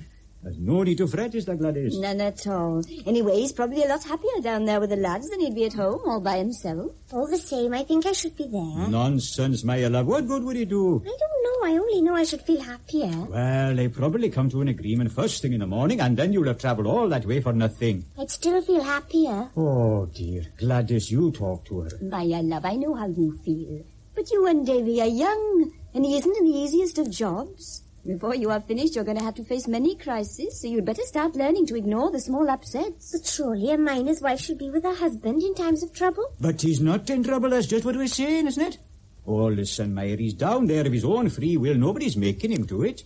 Oh, at this moment, he's probably sitting on his backside playing dominoes. Ben, you wouldn't keep me here against my will, would you? Well, of course not, you know that. It's just that it's silly to get worked up over nothing. Nothing to who, to you or me? Nothing to either of us. Well, I'm not unfeeling, my love. After all, I'm very fond of Davy. And I love him, and there's the difference. Of course you love him. Did I say otherwise? All right, Ben, it's no use arguing. If Maya wants to go, then go she must. Oh, well, that's it then. I mean, when women get together, that's it. You can get the train in the morning, but, Meyer, you do deserve a holiday, so when it blows over, promise you'll come back for a few days. I promise. I'm sorry to be such a nuisance. Oh, you're not a nuisance at all. Now, don't be silly. Oh, indeed. I fill your hot water bottle, Maya. What's the matter, boy? Nothing. Nothing in a pig's eye. Come on. Tell me what's wrong. Oh, I can't sleep, that's all. Why can't you sleep? Now, look, Price, leave me alone. Oh, I thought perhaps you'd like to talk. Oh, you thought wrong. Just a chat, man. What's wrong with What's that? to chat about? Anything you like. Well, about chatting about people who can't mind their own business. Davy, boy, there's no need to snap my head off. I don't like this any better than you do. Staying down here in my own time isn't my idea of fun. Go either. to sleep, Price. Why don't you let me help you? You can't help me. Well, at least give me a chance. The only way you can help me is to get me out of here. What's so terrible about striking for a few days? I've got to get home. What's the matter? Left the gas on? You're not funny, Price. Now shut your face. Go and talk to me like that, Davy, or I'll hang on the end of your nose. Go to sleep, man. I don't want to talk to you. All right, then, don't. Lie there like a bundle of misery. Much good may it do you. Only don't bother asking for help in the future, because I won't be listening. I'm sorry, Price. Well, I'm terrible worried, see? I know that much for myself. The point is, why? I can't say. Why not? I just can't. Surely it's not that bad. Listen, Price, if I can't get out of here quickly, I'm going to be in worse trouble than you ever dreamt of. Oh, what sort of trouble? Stop asking questions. What sort of trouble, Davy? Stop asking questions, will you? I don't like the sound of this. Shut up. It sounds nasty. It is nasty. Oh, look, Davy, if you've got bad trouble, you can't kick it under the carpet forever. Shut up. Everybody will hear you. Does it matter? Yes, of course it matters. Come on, man, out with it. There may be a solution. All right. But it's like this. You know, Maya had gone away for a few days. Yeah? Well, I know a girl, see, and she come round to my place last night, and well, she stayed the night, see. Well, after she left this morning, I noticed she left some things behind, you know, powder and lipstick and a few other bits. Well, I just left them lying about. I thought I'd get rid of them when I come home from work. Well, now I'm stuck down here, and maybe Maya will hear about the strike, and she'll come home, she'll find them. Well, it'll be all hell let loose. I got to get home before she does. Oh, Davy, man. You've been a bit of a fool, haven't you? Now, don't preach. What am I going to do? Now, wait a minute, Davy. You may have been a fool, but it's not as bad as all that. Look, in the morning, we'll tell Evans it's essential that you go up. Essential for strong personal reasons. I'll explain that you've told me the reason in strictest confidence, and I agree that it's necessary for you to go. After all, boy, they can't keep men below against their wishes. You may be a bit unpopular with the lads, but that don't matter to it. Evans be bloody minded about it. He don't like me. Don't be silly. It's only because he felt you were against the strike. I hope you're right. Of course I'm right. Promise you won't tell anyone what I told you. Oh, you don't have to ask me that, Davy. I won't say not a word now. Of course not. Now, don't worry. You'll laugh about this later on. Get some sleep now. We'll go and see Evans in the morning. Okay. Thanks, Price. Not at all. I was young myself once. Hello. Hello. Evans here. What? Oh, well, I've only just woken up. As far as I know, the others are still asleep. Yeah, it's pretty thick down here. It's probably making us all dozy. Oh, yes. It's all right. I'll let you have a report as soon as I can. Hey, come on now, lads. Vicky. Come on. Oh, well, I feel Come on, let's have awful. Don't want much more of this. What's happening then? Oh, I don't know. I'm just woken up myself. Come on now. Come on, Morgan, wake up. What time is it? It's after 10:30. What? I said it's after 10:30. What the hell's the idea of letting us sleep till this time? Oh, I'm sorry, Mr. Morgan. If I'd known you were anxious to rise early, I'd have given you a call. Don't be sarky with me, Evans. Well, what's the matter with you? You're not going anywhere? Oh, yes, I am. Really now? Might I ask where? I'm going up top. Oh. Going up top, are you? Well, that's news to me. Look, I gotta go, Evans. Now, listen, Morgan. Get it into your fat head. You're staying down here, like the rest of You us. can't stop me. You can't keep a man down here against his wishes. Now, don't you throw the rule book at me, Morgan. I'm the boss down here. You got no right to keep me here. Right? I've got all the right I need. I'm warning you, Evans. What was that? I said I'm warning you. Warning me, is it? Warning me of what? You're not going to stop me. Indeed. What are you going to do? Fight your way to the top? If need be. Tough words on an empty belly, Morgan. They don't scare me. Price. Tell him. Tell him! Look, Evans, man, be reasonable. You keep out of this, Price. Don't be so pig-headed, Evans. You can't stop a man going up top if he wants to. He's got a good reason. Good reason? What good reason? Well, come on then, let's hear this good reason. I can't explain. Oh, come on, Morgan, let's hear the almighty reason why you should go home. While we all stay down here in this stinking place. Now, come on, let's hear it. It's personal. Personal, is it? Now, you listen to me. I'm taking the responsibility for this strike. Not you, or the deputy, or anyone. It's a fight between me and the management. If we hang out long enough, the others may join us. But if I let you go, then others will start wanting to back out. Now, I'm putting myself out on a limb, and I'm not going to start taking chances. Evans, now, you save your breath, Davy Morgan. You're staying right here. That's what you think. Davy, boy. Oh, you've done it now, Davy Morgan. You've done it now. Take it easy, Evans. You didn't mean it. I'm going to kill you for that, Morgan. I'm going to kill you for it. Come on, Morgan, put up your hands, damn you. Now, listen, Morgan, it doesn't make any difference to me if you defend yourself or not. I'm going to kill you just the same. Come on, Morgan, on your feet. You've a long way to go yet. Put up your guard, Morgan. Go to hell. Get up. Get up, Morgan. I'm not finished with you yet. I'm going to the top, I tell you. I'm going to the top. You're all talk, Morgan. Let's see some action, eh? Come on. Come on! Stop that stick, Evans. You must be mad. Stay away from me, Price, or you'll get it too. For God's sake, stay away, Price! This is it, Morgan. This is where I cut you into little pieces.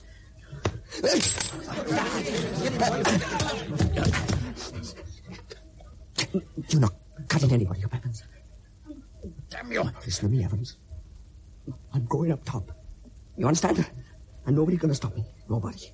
I got my reasons. Strong reasons, and I don't give a damn what you think. Don't give a damn what any of you think. You think I'm disloyal? And you think I'm letting you down and you're mistaken. But if that's what you think, then you go ahead. You think what you like. I'm leaving because I haven't got a choice. If I had a choice, I'd stay down here with you. If you don't believe that, you can go to hell, because I don't care anymore. When you come back, Morgan, I'll make it hell for you. I'll make you wish you'd never been born. You handled it all wrong, Evans, man. You can't treat men as if this was a school or a prison.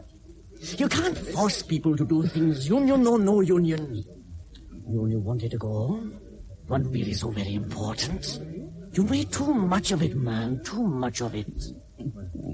I didn't want my dad was killed in the pits. I didn't want to show weakness to the bosses. What the yes.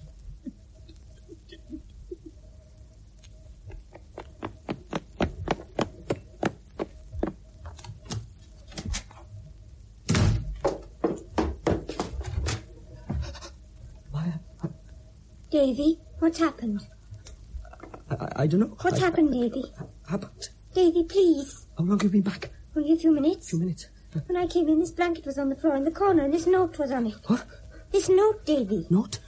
What does it say? I'm not going to cry about that train anymore. What? Davy, for pity's sake, explain. She's all right. She's all right. Who wrote the note? What does it mean? She's all right. She's gone. It's not about a train, Davy. I've got to know. Davy! I'm not going to cry about that train anymore. Davy!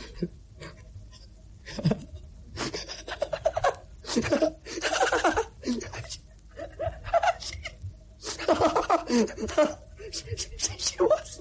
I didn't have time to check. She went. Davy, for God's sake, what are you talking about? What does it mean? I love you. I love you so much. I love you so I can damn well die. Do you hear me? I love you so I can damn well die. Davy. Nothing will ever come between us again, darling. Nothing. Davy, you're all black. You make me filthy. I love you. Oh, I love you.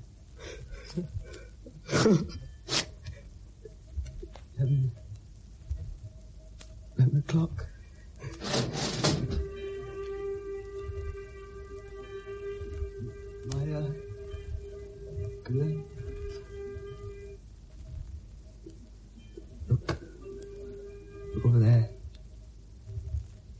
you see that white smoke?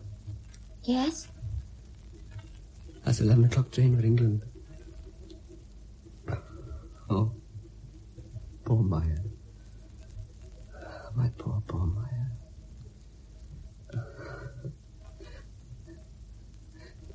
It's gone. The 11 o'clock train. It's gone. Yes, Davy. It's gone, Maya. Out of the valley, through Lambeth Tunnel, and on towards England. What was her name? Hmm? What was her name? Mary. Was she pretty? I suppose so. In a way she was. Did you love her? No. No, Maya, I didn't. She was a sad girl. So sad. Mary, quite contrary. How does your heartache grow? What? Nothing. I just remembering. Davy, why did it happen? I don't know. Oh, so many reasons. It doesn't matter anymore.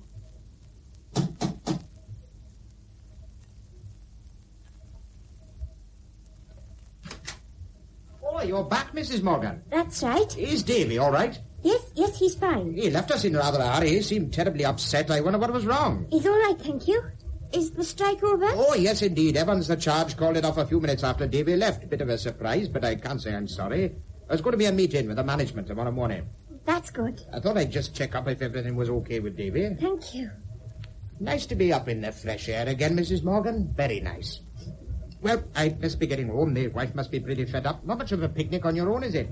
No, not much of a picnic. Davy going up to the club tonight? I'm not sure. All the lads is going. Celebration, like. I'll tell him. And tell him I'll buy him a pint. He punched Evans on the nose. That's worth a pint any time. Oh, right, I'll tell him. There, lads is all coming up the road. I reckon there'll be a rare old sing-song tonight, trouble over. Bye now, Mrs. Morgan. Goodbye. Thanks for calling. Davy okay there? Yes, he's all right. He coming to the club later on? Maybe. Didn't you ask him? I didn't see him. His wife came to the door. Oh, Mrs. Morgan, she's back? I just told you, didn't I? Did you say anything about lipstick and powder and stuff? No, why should she? Oh, nothing. What's all this about lipstick and powder? Nothing, man. Let's go home. I'm tired. Jenkins asking how you were. Oh. He was wondering if you were going to the club tonight. Well, strike's over then? Yes. Seems you just beat them to it. Did you say how Evans was? No. He said something about buying you a pint because you hit Evans on the nose. Huh. Oh, well. I'm tired. I'll make a pot of tea. I don't think I'll go out tonight. I think I'll stay here. Go and wash, love. You'll feel better. Thank you, darling. Thank you. That was All Through the Night by Jerry Jones. Davy was played by Anthony Hall, Maya by Patricia England, and Mary by Catherine Dolan. Production for the BBC was by Cedric Messina. Midweek Theatre. John Pullen as Hassler in Saturday Roster, a play for radio by R.D. Wingfield.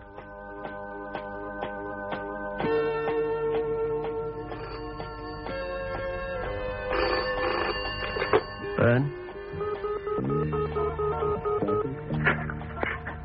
Adams, they've just passed me.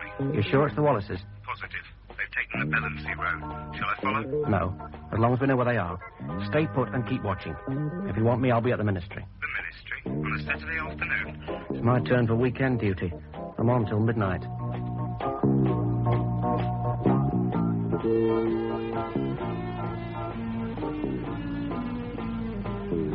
Sorry, miss, I can't let you in without a pass. You've seen it every day this week. But that's not today, miss, is it? I'm sorry, but there it is. Please yourself. I'm not begging to work on a Saturday afternoon. If World War III starts and there's no one to answer the phone, you will explain, won't you? Trouble, George? Oh, afternoon, Mr. Hassler. Young lady's forgotten her pass. Not again, Sally. Yes, again. All right, George, I'll vouch for her. She's on with me today. With you? I thought I was on with Mr. Shadbolt. We thought you deserved the best, Sal, so you've got me. Nip up and sort out the post, would you? We're late already. I'll be up in a minute. Yes, Mr. Hassler. I suppose you've got your pass, sir? I thought you'd never ask, George. There. Thank you, sir. I want the keys to Mr. Shadbolt's desk. You know I can't do that, sir. Here's my authority, George. I see, sir.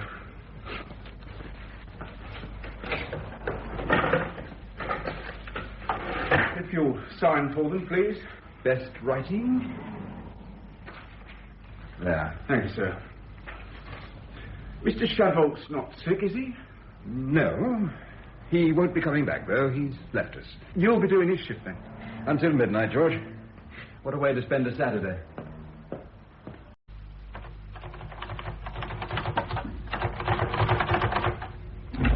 Hello, Max. Sorry I'm late. I thought you weren't coming. Bit of trouble down below. I forgot my pass. Again? How did you get in? Mr. Hassler kindly vouched for me. Mr. Hassler? I thought we were on with Mr. Shadbolt. I must have swapped turns. I'd have swapped if I'd known I was going to be on with him. All right. I know you like him. I don't. Ooh, can I borrow your comb? Yes. I look like a gollywog. Ta. Ooh, I hate coming in on Saturdays. It's only 1 in 9. You only die once, but that's no comfort when your turn comes, is it? And when you're on with Hassler, it's worse still.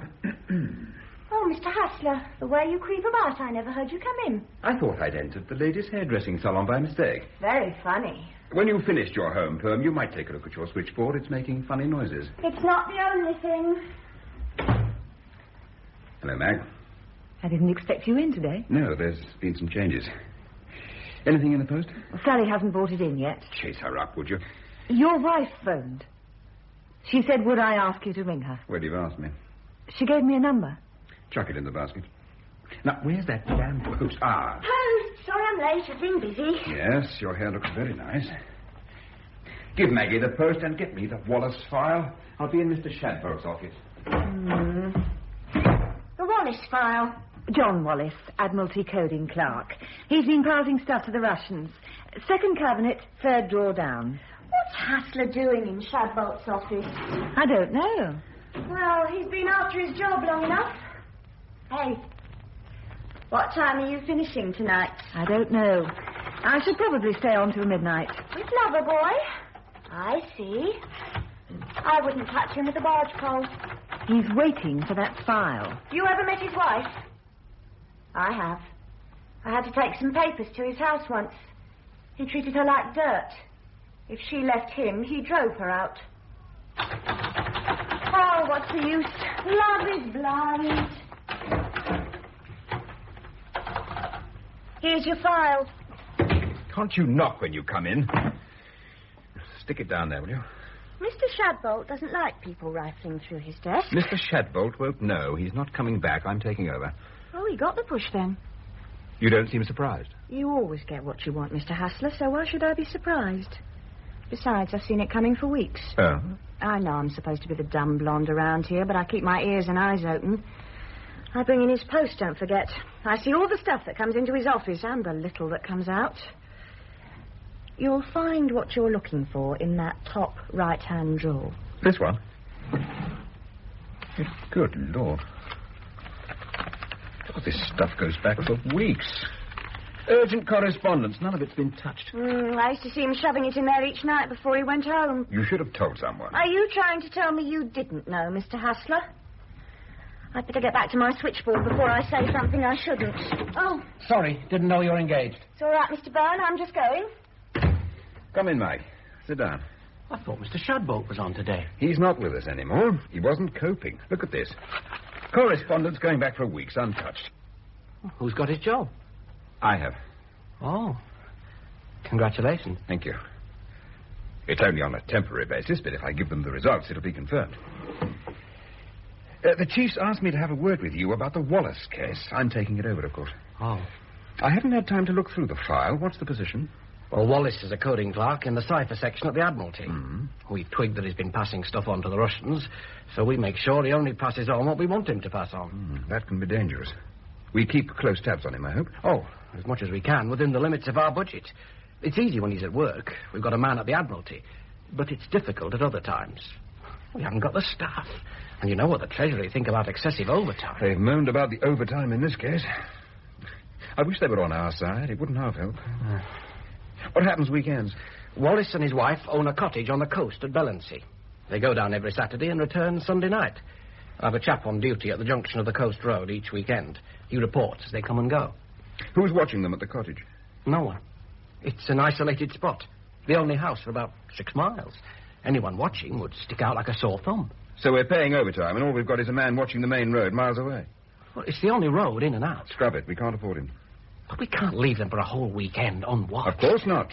The chief's emphatic. They've got to be watched. Well, then? We don't get overtime in our grades, Mike. I thought you might like to watch the road yourself. Look, I'm working flat out as it is. I know. I'm not ordering you. You're looking after that end of it, so I leave it to you to do the best you can. They've got to be watched, and we've got to cut the overtime. You'll think of something. You might go through these papers of Shadbolt's. You can work in here if you like. I'm going to give Maggie a few letters. After all the things Shadbolt's done for him, and then to go... Isn't that the switchboard ringing, Sally? You can't hear it from here. Precisely. Then go out where you can hear it. That's what you're paid for. Thank you for reminding me of my duties, Mr. Hasler. It's a relief to know you're not after my job as well. Do a few letters, Mag. Sure. You want till midnight?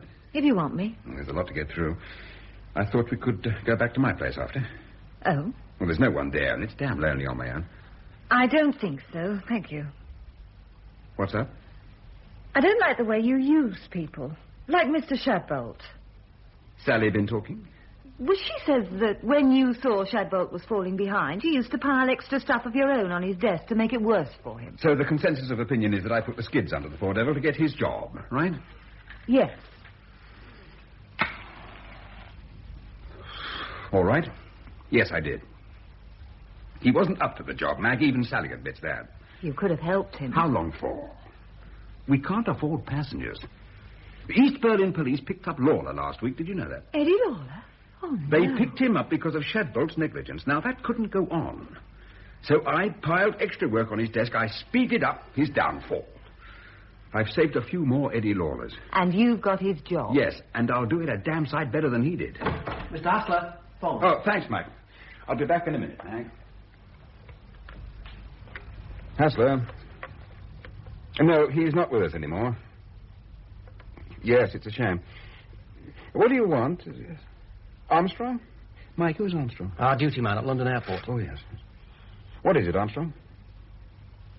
What? Are you sure? Don't let her get away. I'll send Mr. Byrne over to pick her up, and keep your eyes open for the husband. What's that about?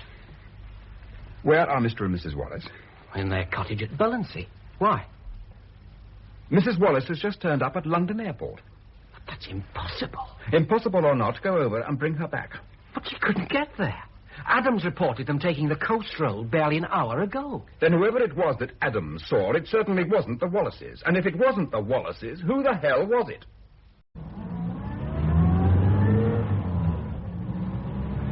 Hey, navigator.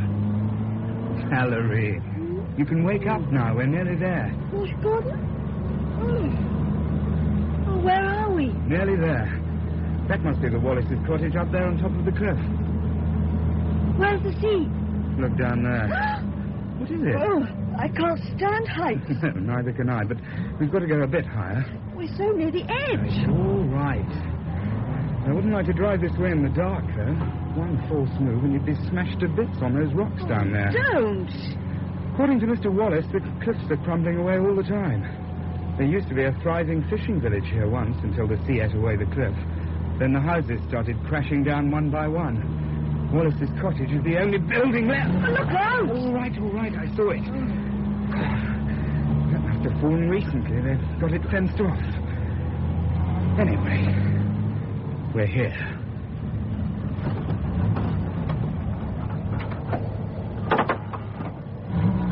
How'd you get?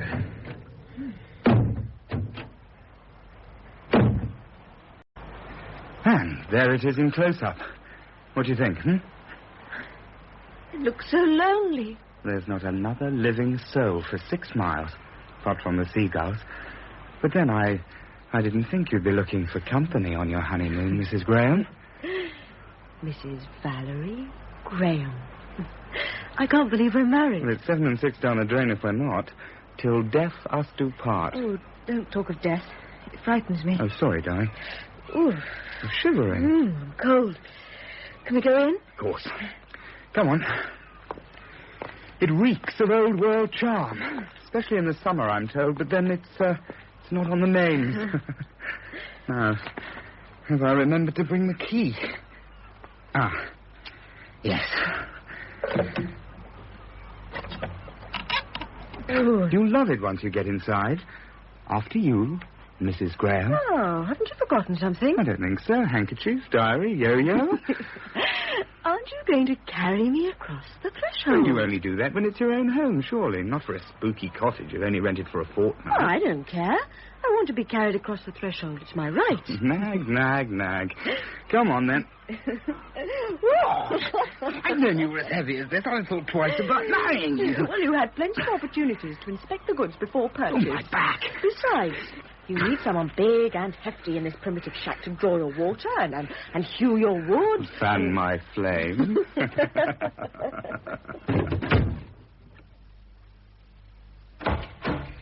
Byrne has just phoned. It's definitely Mrs. Wallace at the airport. He's bringing her in now. Oh, that's awkward. I say it's awkward. Why the hell couldn't it have happened while Shadbolt was still in charge? This will probably put the kibosh on my promotion. Any chance of a cup of tea? The canteen's not open Saturdays. Oh, I'll nip across the road and get some tea if you like. Would you, sir? I always help a man when he's down. Besides, it'll be nice to get outside for a warm. Good girl. Oh, get enough for Byrne and Mrs. Wallace, would you? Right. Will this really mess up your promotion? How can it fail? I'm in charge of a team of skilled men watching 2 people. And somehow it's the wrong 2. Ah, the fire's coming along nicely. It's getting dark. Then I'll light the oil lamp. Every modern convenience. Ah, such brightness, mine eyes dazzle. I haven't stopped feeling round the door for the light switch. Well, what do you think of the place, I haven't seen it properly yet.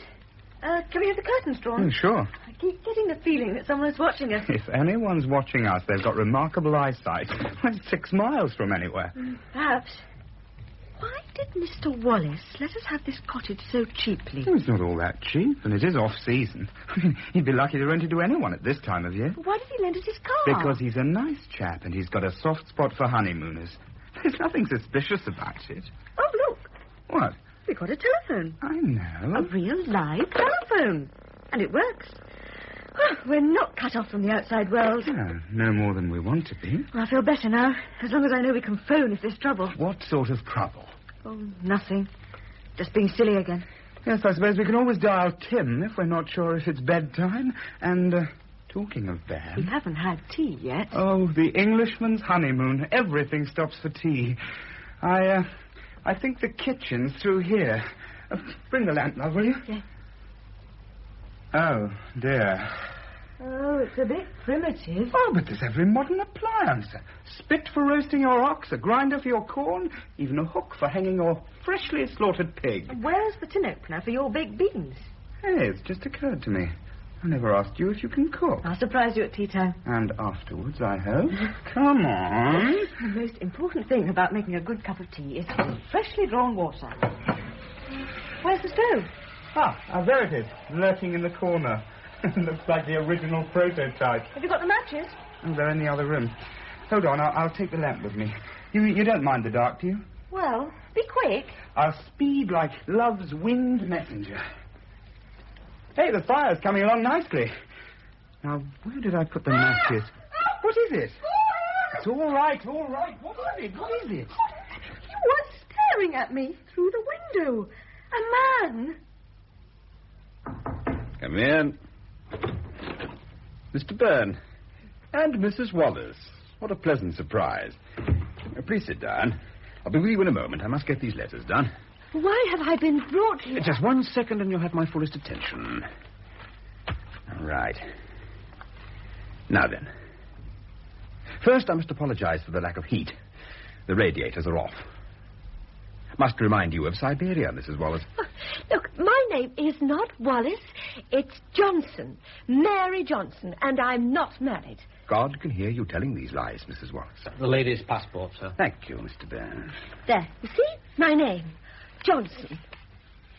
I must congratulate your printer, Mrs. Wallace. A beautiful job. How is he on banknotes or insurance stamps? Yes? Ah, the tea. I haven't sugared them, so help yourself. Thank you, Sally. Just stick it on the desk. Isn't her hair beautiful, Mrs. Wallace? Does it all herself? You're not the police, are you? Did you think we were? This man said he was a policeman. I didn't say so, Mrs. Wallace. You assumed I was, and I thought it expedient not to disillusion you. Were you expecting to be picked up by a policeman then, Mrs. Wallace? Of course not. You just go along with any man who asks you to accompany him? Oh. Could get you into a lot of trouble. Well, you'd better tell us all about it. All about what? We don't like working on a Saturday, Mrs. Wallace. It gives us a sense of injustice.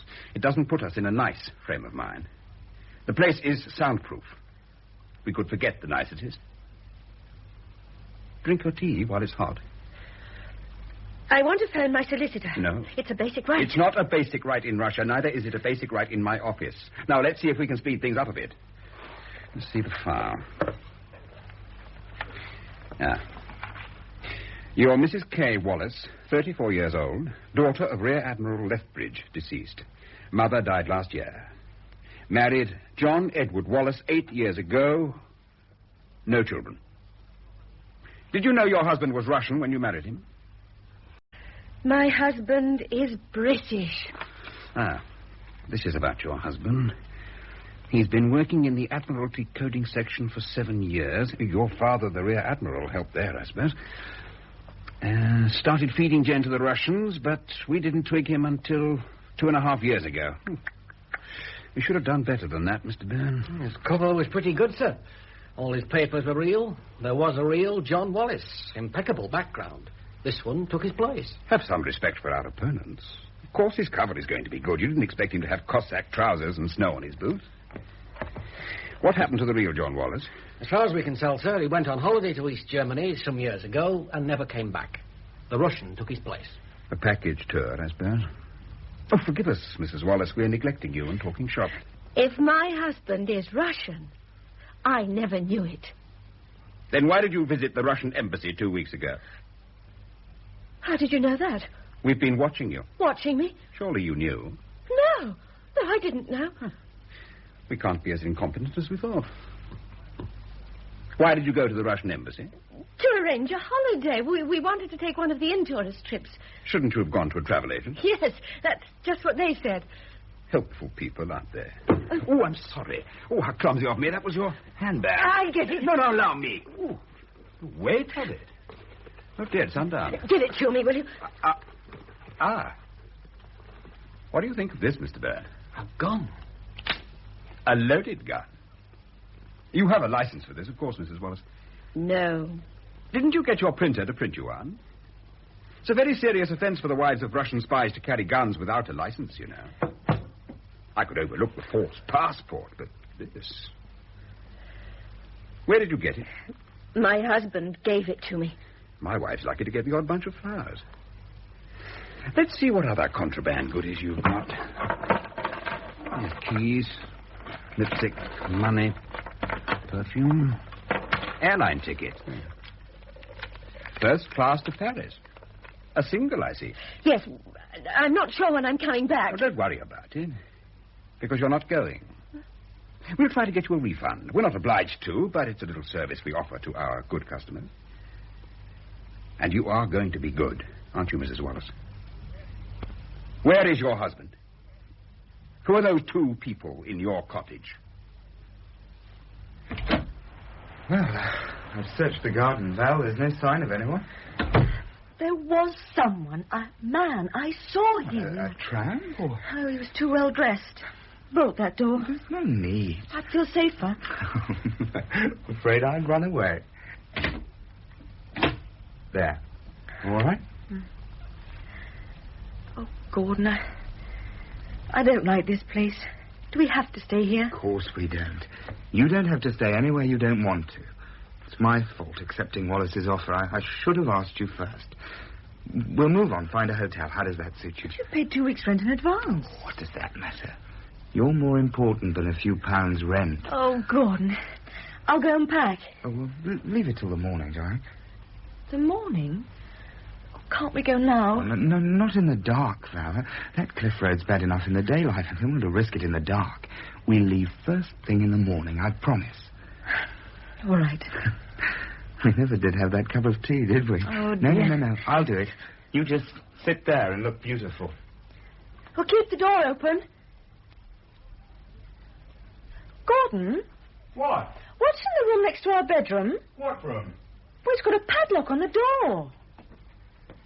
I was hoping you hadn't noticed that, actually.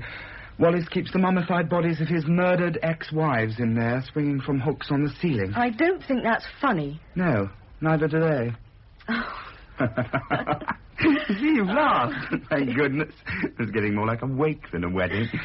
Actually, I think he probably keeps his private stuff up there. Income tax papers, dirty postcards, that's it. What was that? Came from upstairs. There's someone up there. Take it easy, darling. I'll have a look. Well, no, don't leave me. Come with me, then, and bring the torch. Hold the torch steady, darling. There's the locked room. Right. Still locked. He's in there. He can't get out. Let's try the bedroom,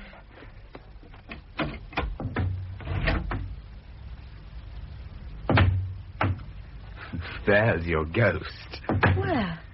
You must have left the window open. Look, the wind's blown the curtains and knocked your perfume on the floor. Oh, and it's broken. It was a wedding present from the girls at work. Very stimulating, isn't it? Not that I need any artificial aids. Hey, and that bed looks inviting, too. Do you mind? I'm a respectable married woman. Oh, I like the married ones best. It was just a ruse to get me up here, wasn't it? To lure an innocent lad from the straight and narrow. All right, woman, you win. Have your wicked way with me. I thought we were having tea. The kettle hasn't boiled yet. What time does your husband get home, my darling? Oh, damn. The phone? Ignore it. Oh, it could be important. It's not for us. No one knows where he is. Well, I'm going to answer it. I'll tickle you. Get off. He come back.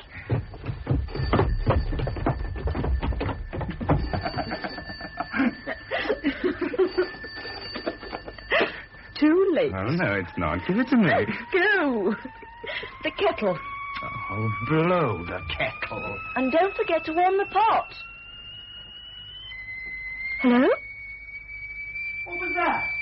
Hello? Hello? Berlin C, 423. Yes? When we call your husband outside, Mrs. Wallace, don't go with him. We might kill the wrong person. Who is this? Gordon? Gordon! Gordon!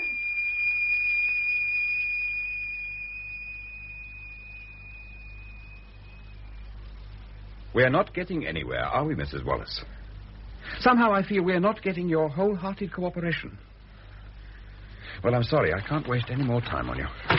How long are you going to keep me here? A matter of minutes. Yes? All laid on, Sally? Yes, the car's on its way. Good. You'll be pleased to learn, Mrs. Wallace, you're leaving this cold office and going to a nice warm cell. Sally's taking you to Holloway Prison. Prison? Unofficial, of course. They oblige us from time to time, and in return we let them use our photostat machine.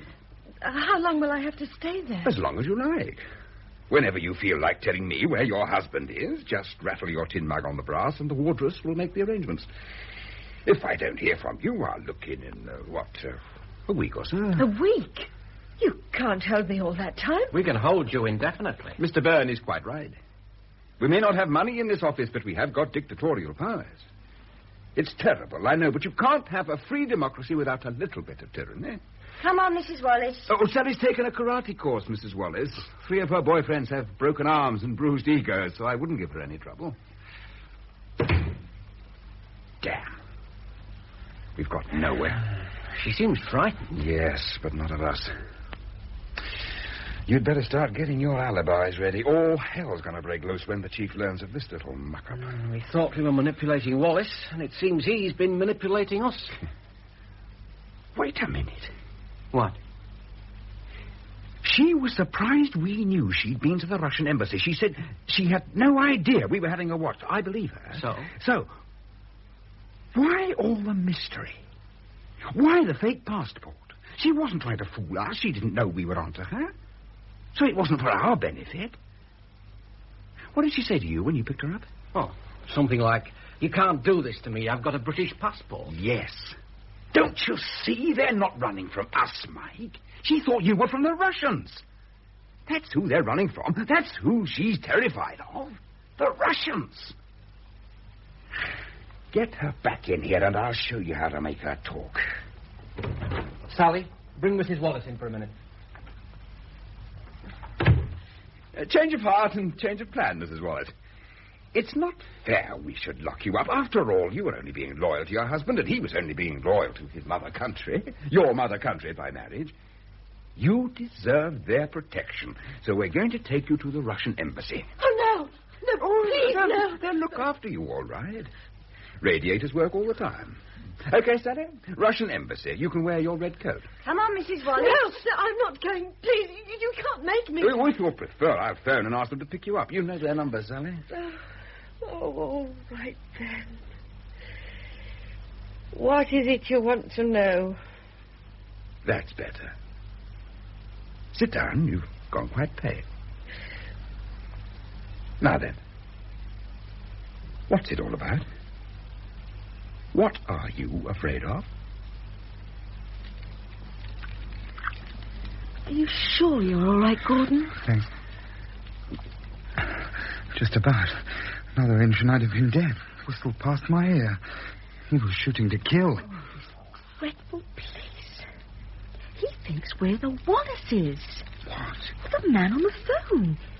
He called me Mrs. Wallace. I'm going to phone the police. Oh, it's no good, Gordon. I've tried. The phone's dead. I think the line's been cut. I can't get through. It's unobtainable. Get the exchange to check. I'm on to the exchange now. Oh, what? Oh, I see. Thank you. It's out of order. They think the line's down. Shall I get through to the local police? No, I don't want the police involved. I'll go myself. Sally, I want a car from the pool, the fastest they've got, not the Baby Austin. Right. A carpool. Ask them the registration number. Yeah. Fast car right away for Mr. Hassler, please. And can I have the registration number? I don't know what time I'll be back, ma'am. Well, can you sign these? They're urgent. Oh, right. Okay. Here we are. And here's my front door key. You sure you want me? Yeah, that's fine. I wouldn't ask you otherwise. Thank you. It'll be here in 5 minutes, and it's registration number PMT98L. Right, sir. Now, get on to traffic control, Scotland Yard, and tell them that, as I won't be observing any speed limits, I'd be obliged if they'd extend to me the courtesy of the trade. I'll phone from the other end if I can. See you, Mac. Fine. So, you're going round to his house tonight? You heard. I made a point of listening. You won't get much joy there. He'll use you like he uses everyone else. Oh, hello, traffic control. It's special security here. Our Mr. Hassler is travelling to Bellingsley.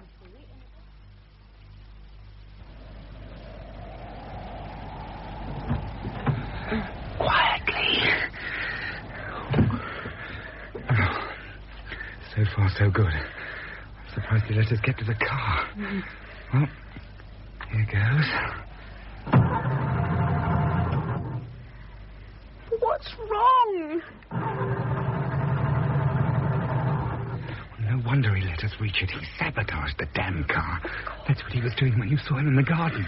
What do we do now? We can't stay here. It's safer in the house. As quick as we can, right? Now.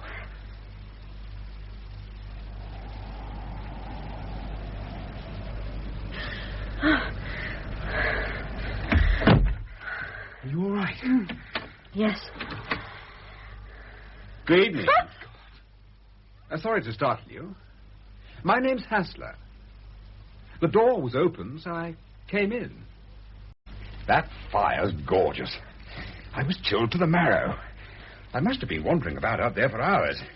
It was lucky I found you. Yes, very lucky. We're the only house for miles. Clean living brings its own reward. What are you doing here, Mr. Hassler? I overturned my car in a ditch. The damn road made a bend before I was ready for it. You don't seem to have suffered much damage. Clunk, click, the old seatbelt. The car's a wreck, though. This is a charming place. Have you lived here long? Oh, it's not ours. We've rented it for a fortnight. For our honeymoon. We were married today. Oh, congratulations. Today? Yes. So this is your wedding night? Yes. I suddenly feel unwanted. I'll leave at once. A phone. I'll get a taxi. It doesn't work. You sure? The line's dead. You're right. Dead, and never called me mother. Never mind. I'll walk. Oh, please stay, Mr. Hassler. Huh? We're in terrible trouble. Trouble? There's a man out there with a gun, and he's trying to kill my husband. A gun? Good Lord. Yes, he's already had one shot. Missed me by inches. He sabotaged the car and cut off the phone. Turn down the lamp a minute. I can't see any. Ah. Yes. He's got you pinned down all right, isn't he? You can turn up the lamp, huh? He's in a good position. He would stay there for days. When do you expect anyone to be passing by? No one does pass by. We're miles off the beaten track. He thinks we're the Wallaces. He phoned and told me not to go outside or I might be killed as well as my husband. He called me Mrs. Wallace. The Wallaces being the people you rented the cottage from? Yes. Are they friends of yours? No. We saw the cottage advertised for rent, and it seemed just what we wanted for the honeymoon. Secluded position, near the sea. It didn't mention men with guns as one of the attractions. So you wrote to Mr. Wallace? Yes. He asked me to meet him one lunch hour, and we did the deal there and then.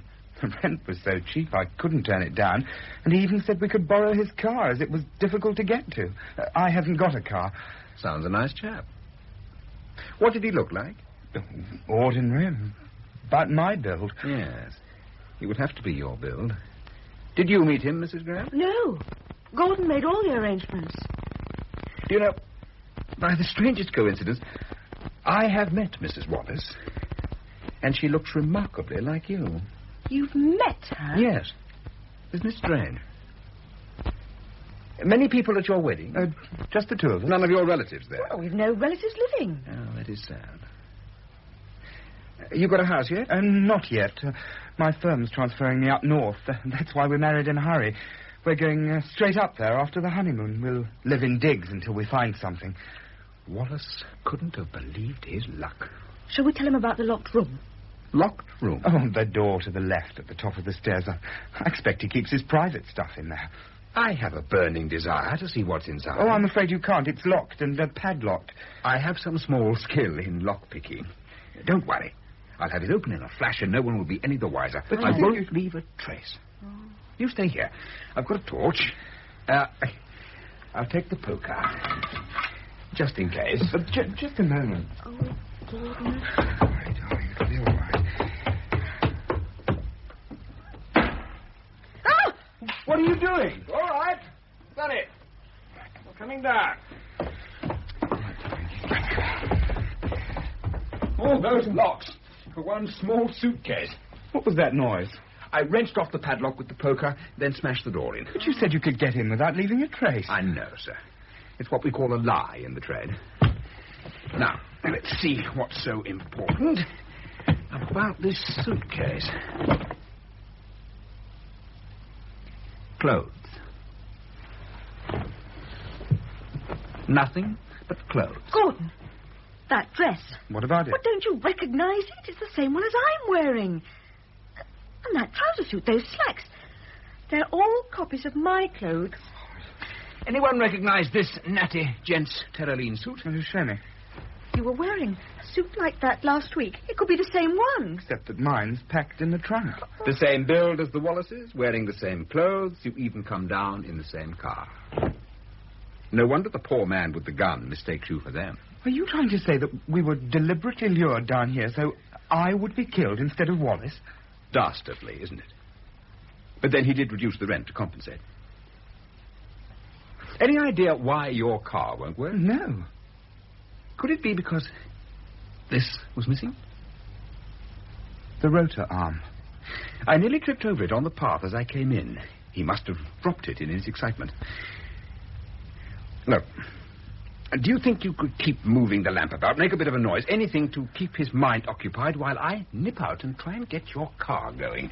I'm a dab hand with engines. He won't let you get near it. He doesn't know I'm here. I sneaked in. Another thing I'm a dab hand at. Keep the old lamp moving. Mr. Hassler, are you from the police? Good heavens, no. I'm from a broken-down security organization. Won't be long.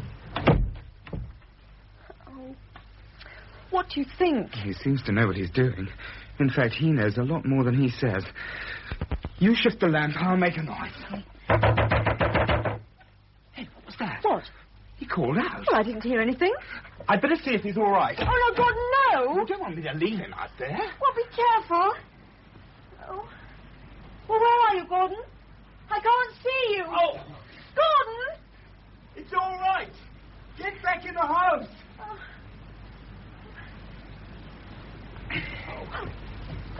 What's happened to Mr. Hassler? Give me a hand to get him in, will you? In the chair. Are you all right? Is he dead? Oh, his head. Yes, someone's crushed him, but I think he'll be all right. Oh. What is it? I fell over him out there. I've twisted my ankle, I think. Might even have broken it. I can't put any weight on it. Oh, now we are in a mess. What are we going to do? Well, he's fixed the car. I managed to see that.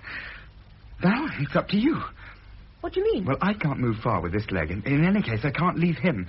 You'll have to take the car and get help. Oh, I'm not leaving you, Gordon. You've got to. It's our only chance. Is he still out there? Yes. Well, you'll be all right if you drive quickly. Run straight to the car and go like mad. Yes. There's a call box on the main road. Ring the police. If you miss it, go straight to the town and call the police from there. But what about you? You'll be all right. We've only got to hang on for half an hour at the most. You should have the police here by then. I'll bolt the door. Your leg. I'll manage. If you're quick, we'll be all right. Well, I'll be quick. Yeah, and be careful down that cliff road. Yes. Watch out for the bit they've fenced off or you'll end up in the sea. It's you I'm worried about. I'll be all right. Oh.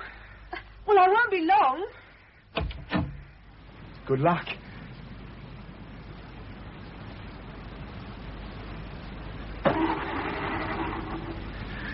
Start, damn you. Start.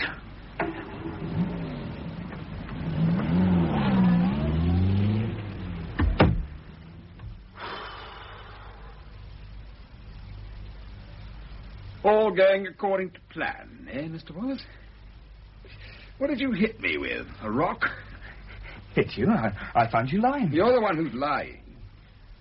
Your leg's got better all of a sudden, isn't it? Yes, lucky I saw you coming. I took most of the blow on my shoulder. Otherwise, you might have smashed my skull in. If you've any other thoughts of killing me, forget it. I've got a man outside. Who are you? Just a small cog in a broken-down security organization. As I told your bigamous wife. You must have had the shock of your life when I produced that rotor arm. I pinched it from your coat pocket. Another of my social graces. Where's Kay? Your real wife? Safe and sound. Her throat's a bit sore, of course, but she's done an awful lot of talking. She told us about the letter and the photograph she found in your jacket pocket. Yes, I'm not usually so careless. They should have been destroyed immediately, but it's so rarely they let us have a letter from home. My wife didn't know, of course. She misunderstood about the photograph. My father sent it to me. It was of my sister. She was 10 years old when I left home. She's grown up into a pretty young woman. Yes. I saw the photograph. And wives finding photographs of pretty young women in their husbands' pockets are apt to jump to the wrong conclusion. She wanted to know what the letter said. So she took it round to the Russian embassy for a translation. And that really put the pussy among the pigeons, didn't it? She found out too much. She'd blown your cover. She had to go. Yes, they ordered it. The KGB. She was a danger. It had to be an accidental death, so no blame could attach to me. So I could go on working at the Admiralty. I'd married her on their orders. There was no real love at first, but after 8 years, you... My marriage was completely the opposite. Why didn't you tell them to go to hell? No, you don't do that for the KGB. Besides, if I hadn't cooperated, they'd have done it on their own, ran her down in the street or something. So you bigamously married this other poor girl just to provide someone to be killed instead of your wife? I love my wife. I don't care who is killed as long as it isn't her. Who's that? It'll be my chap. Come in, Byrne. Well? The chap with the gun and another man have gone off in a motorboat, sir. Mm-hmm. The KGB boys. Let them get well away before you bring the car up. They moved the fencing away from where the cliff had collapsed. They meant for her to drive over the edge. Is she all right? As if you cared. She's not all right, is she, Byrne? No, sir. We didn't interfere, as you said. She went over the edge and smashed to pieces on the rocks. You let her die? It was necessary, Mr. Wallace. Your masters will be assured of your loyalty and will carry on using you without question. But now you will be working for us, telling us everything they want to know, so we can provide you with the right answers. And if I refuse? You love your wife, Mr. Wallace. We'd take her to your embassy. Let them see how you've both deceived them. It's a dirty game, isn't it? See if the phone's working, would you, Ben? Right. Okay. Must have reconnected the wire before they left. They're damned efficient. Get the office, will you? There's 5 minutes to midnight. And we're not on again for another 9 weeks. Ministry? Duty office, please. I'll take it. It's all worked out quite well, hasn't it? We can tell the chief this is how I planned it all along. Oh, hello. May I? I just caught you then.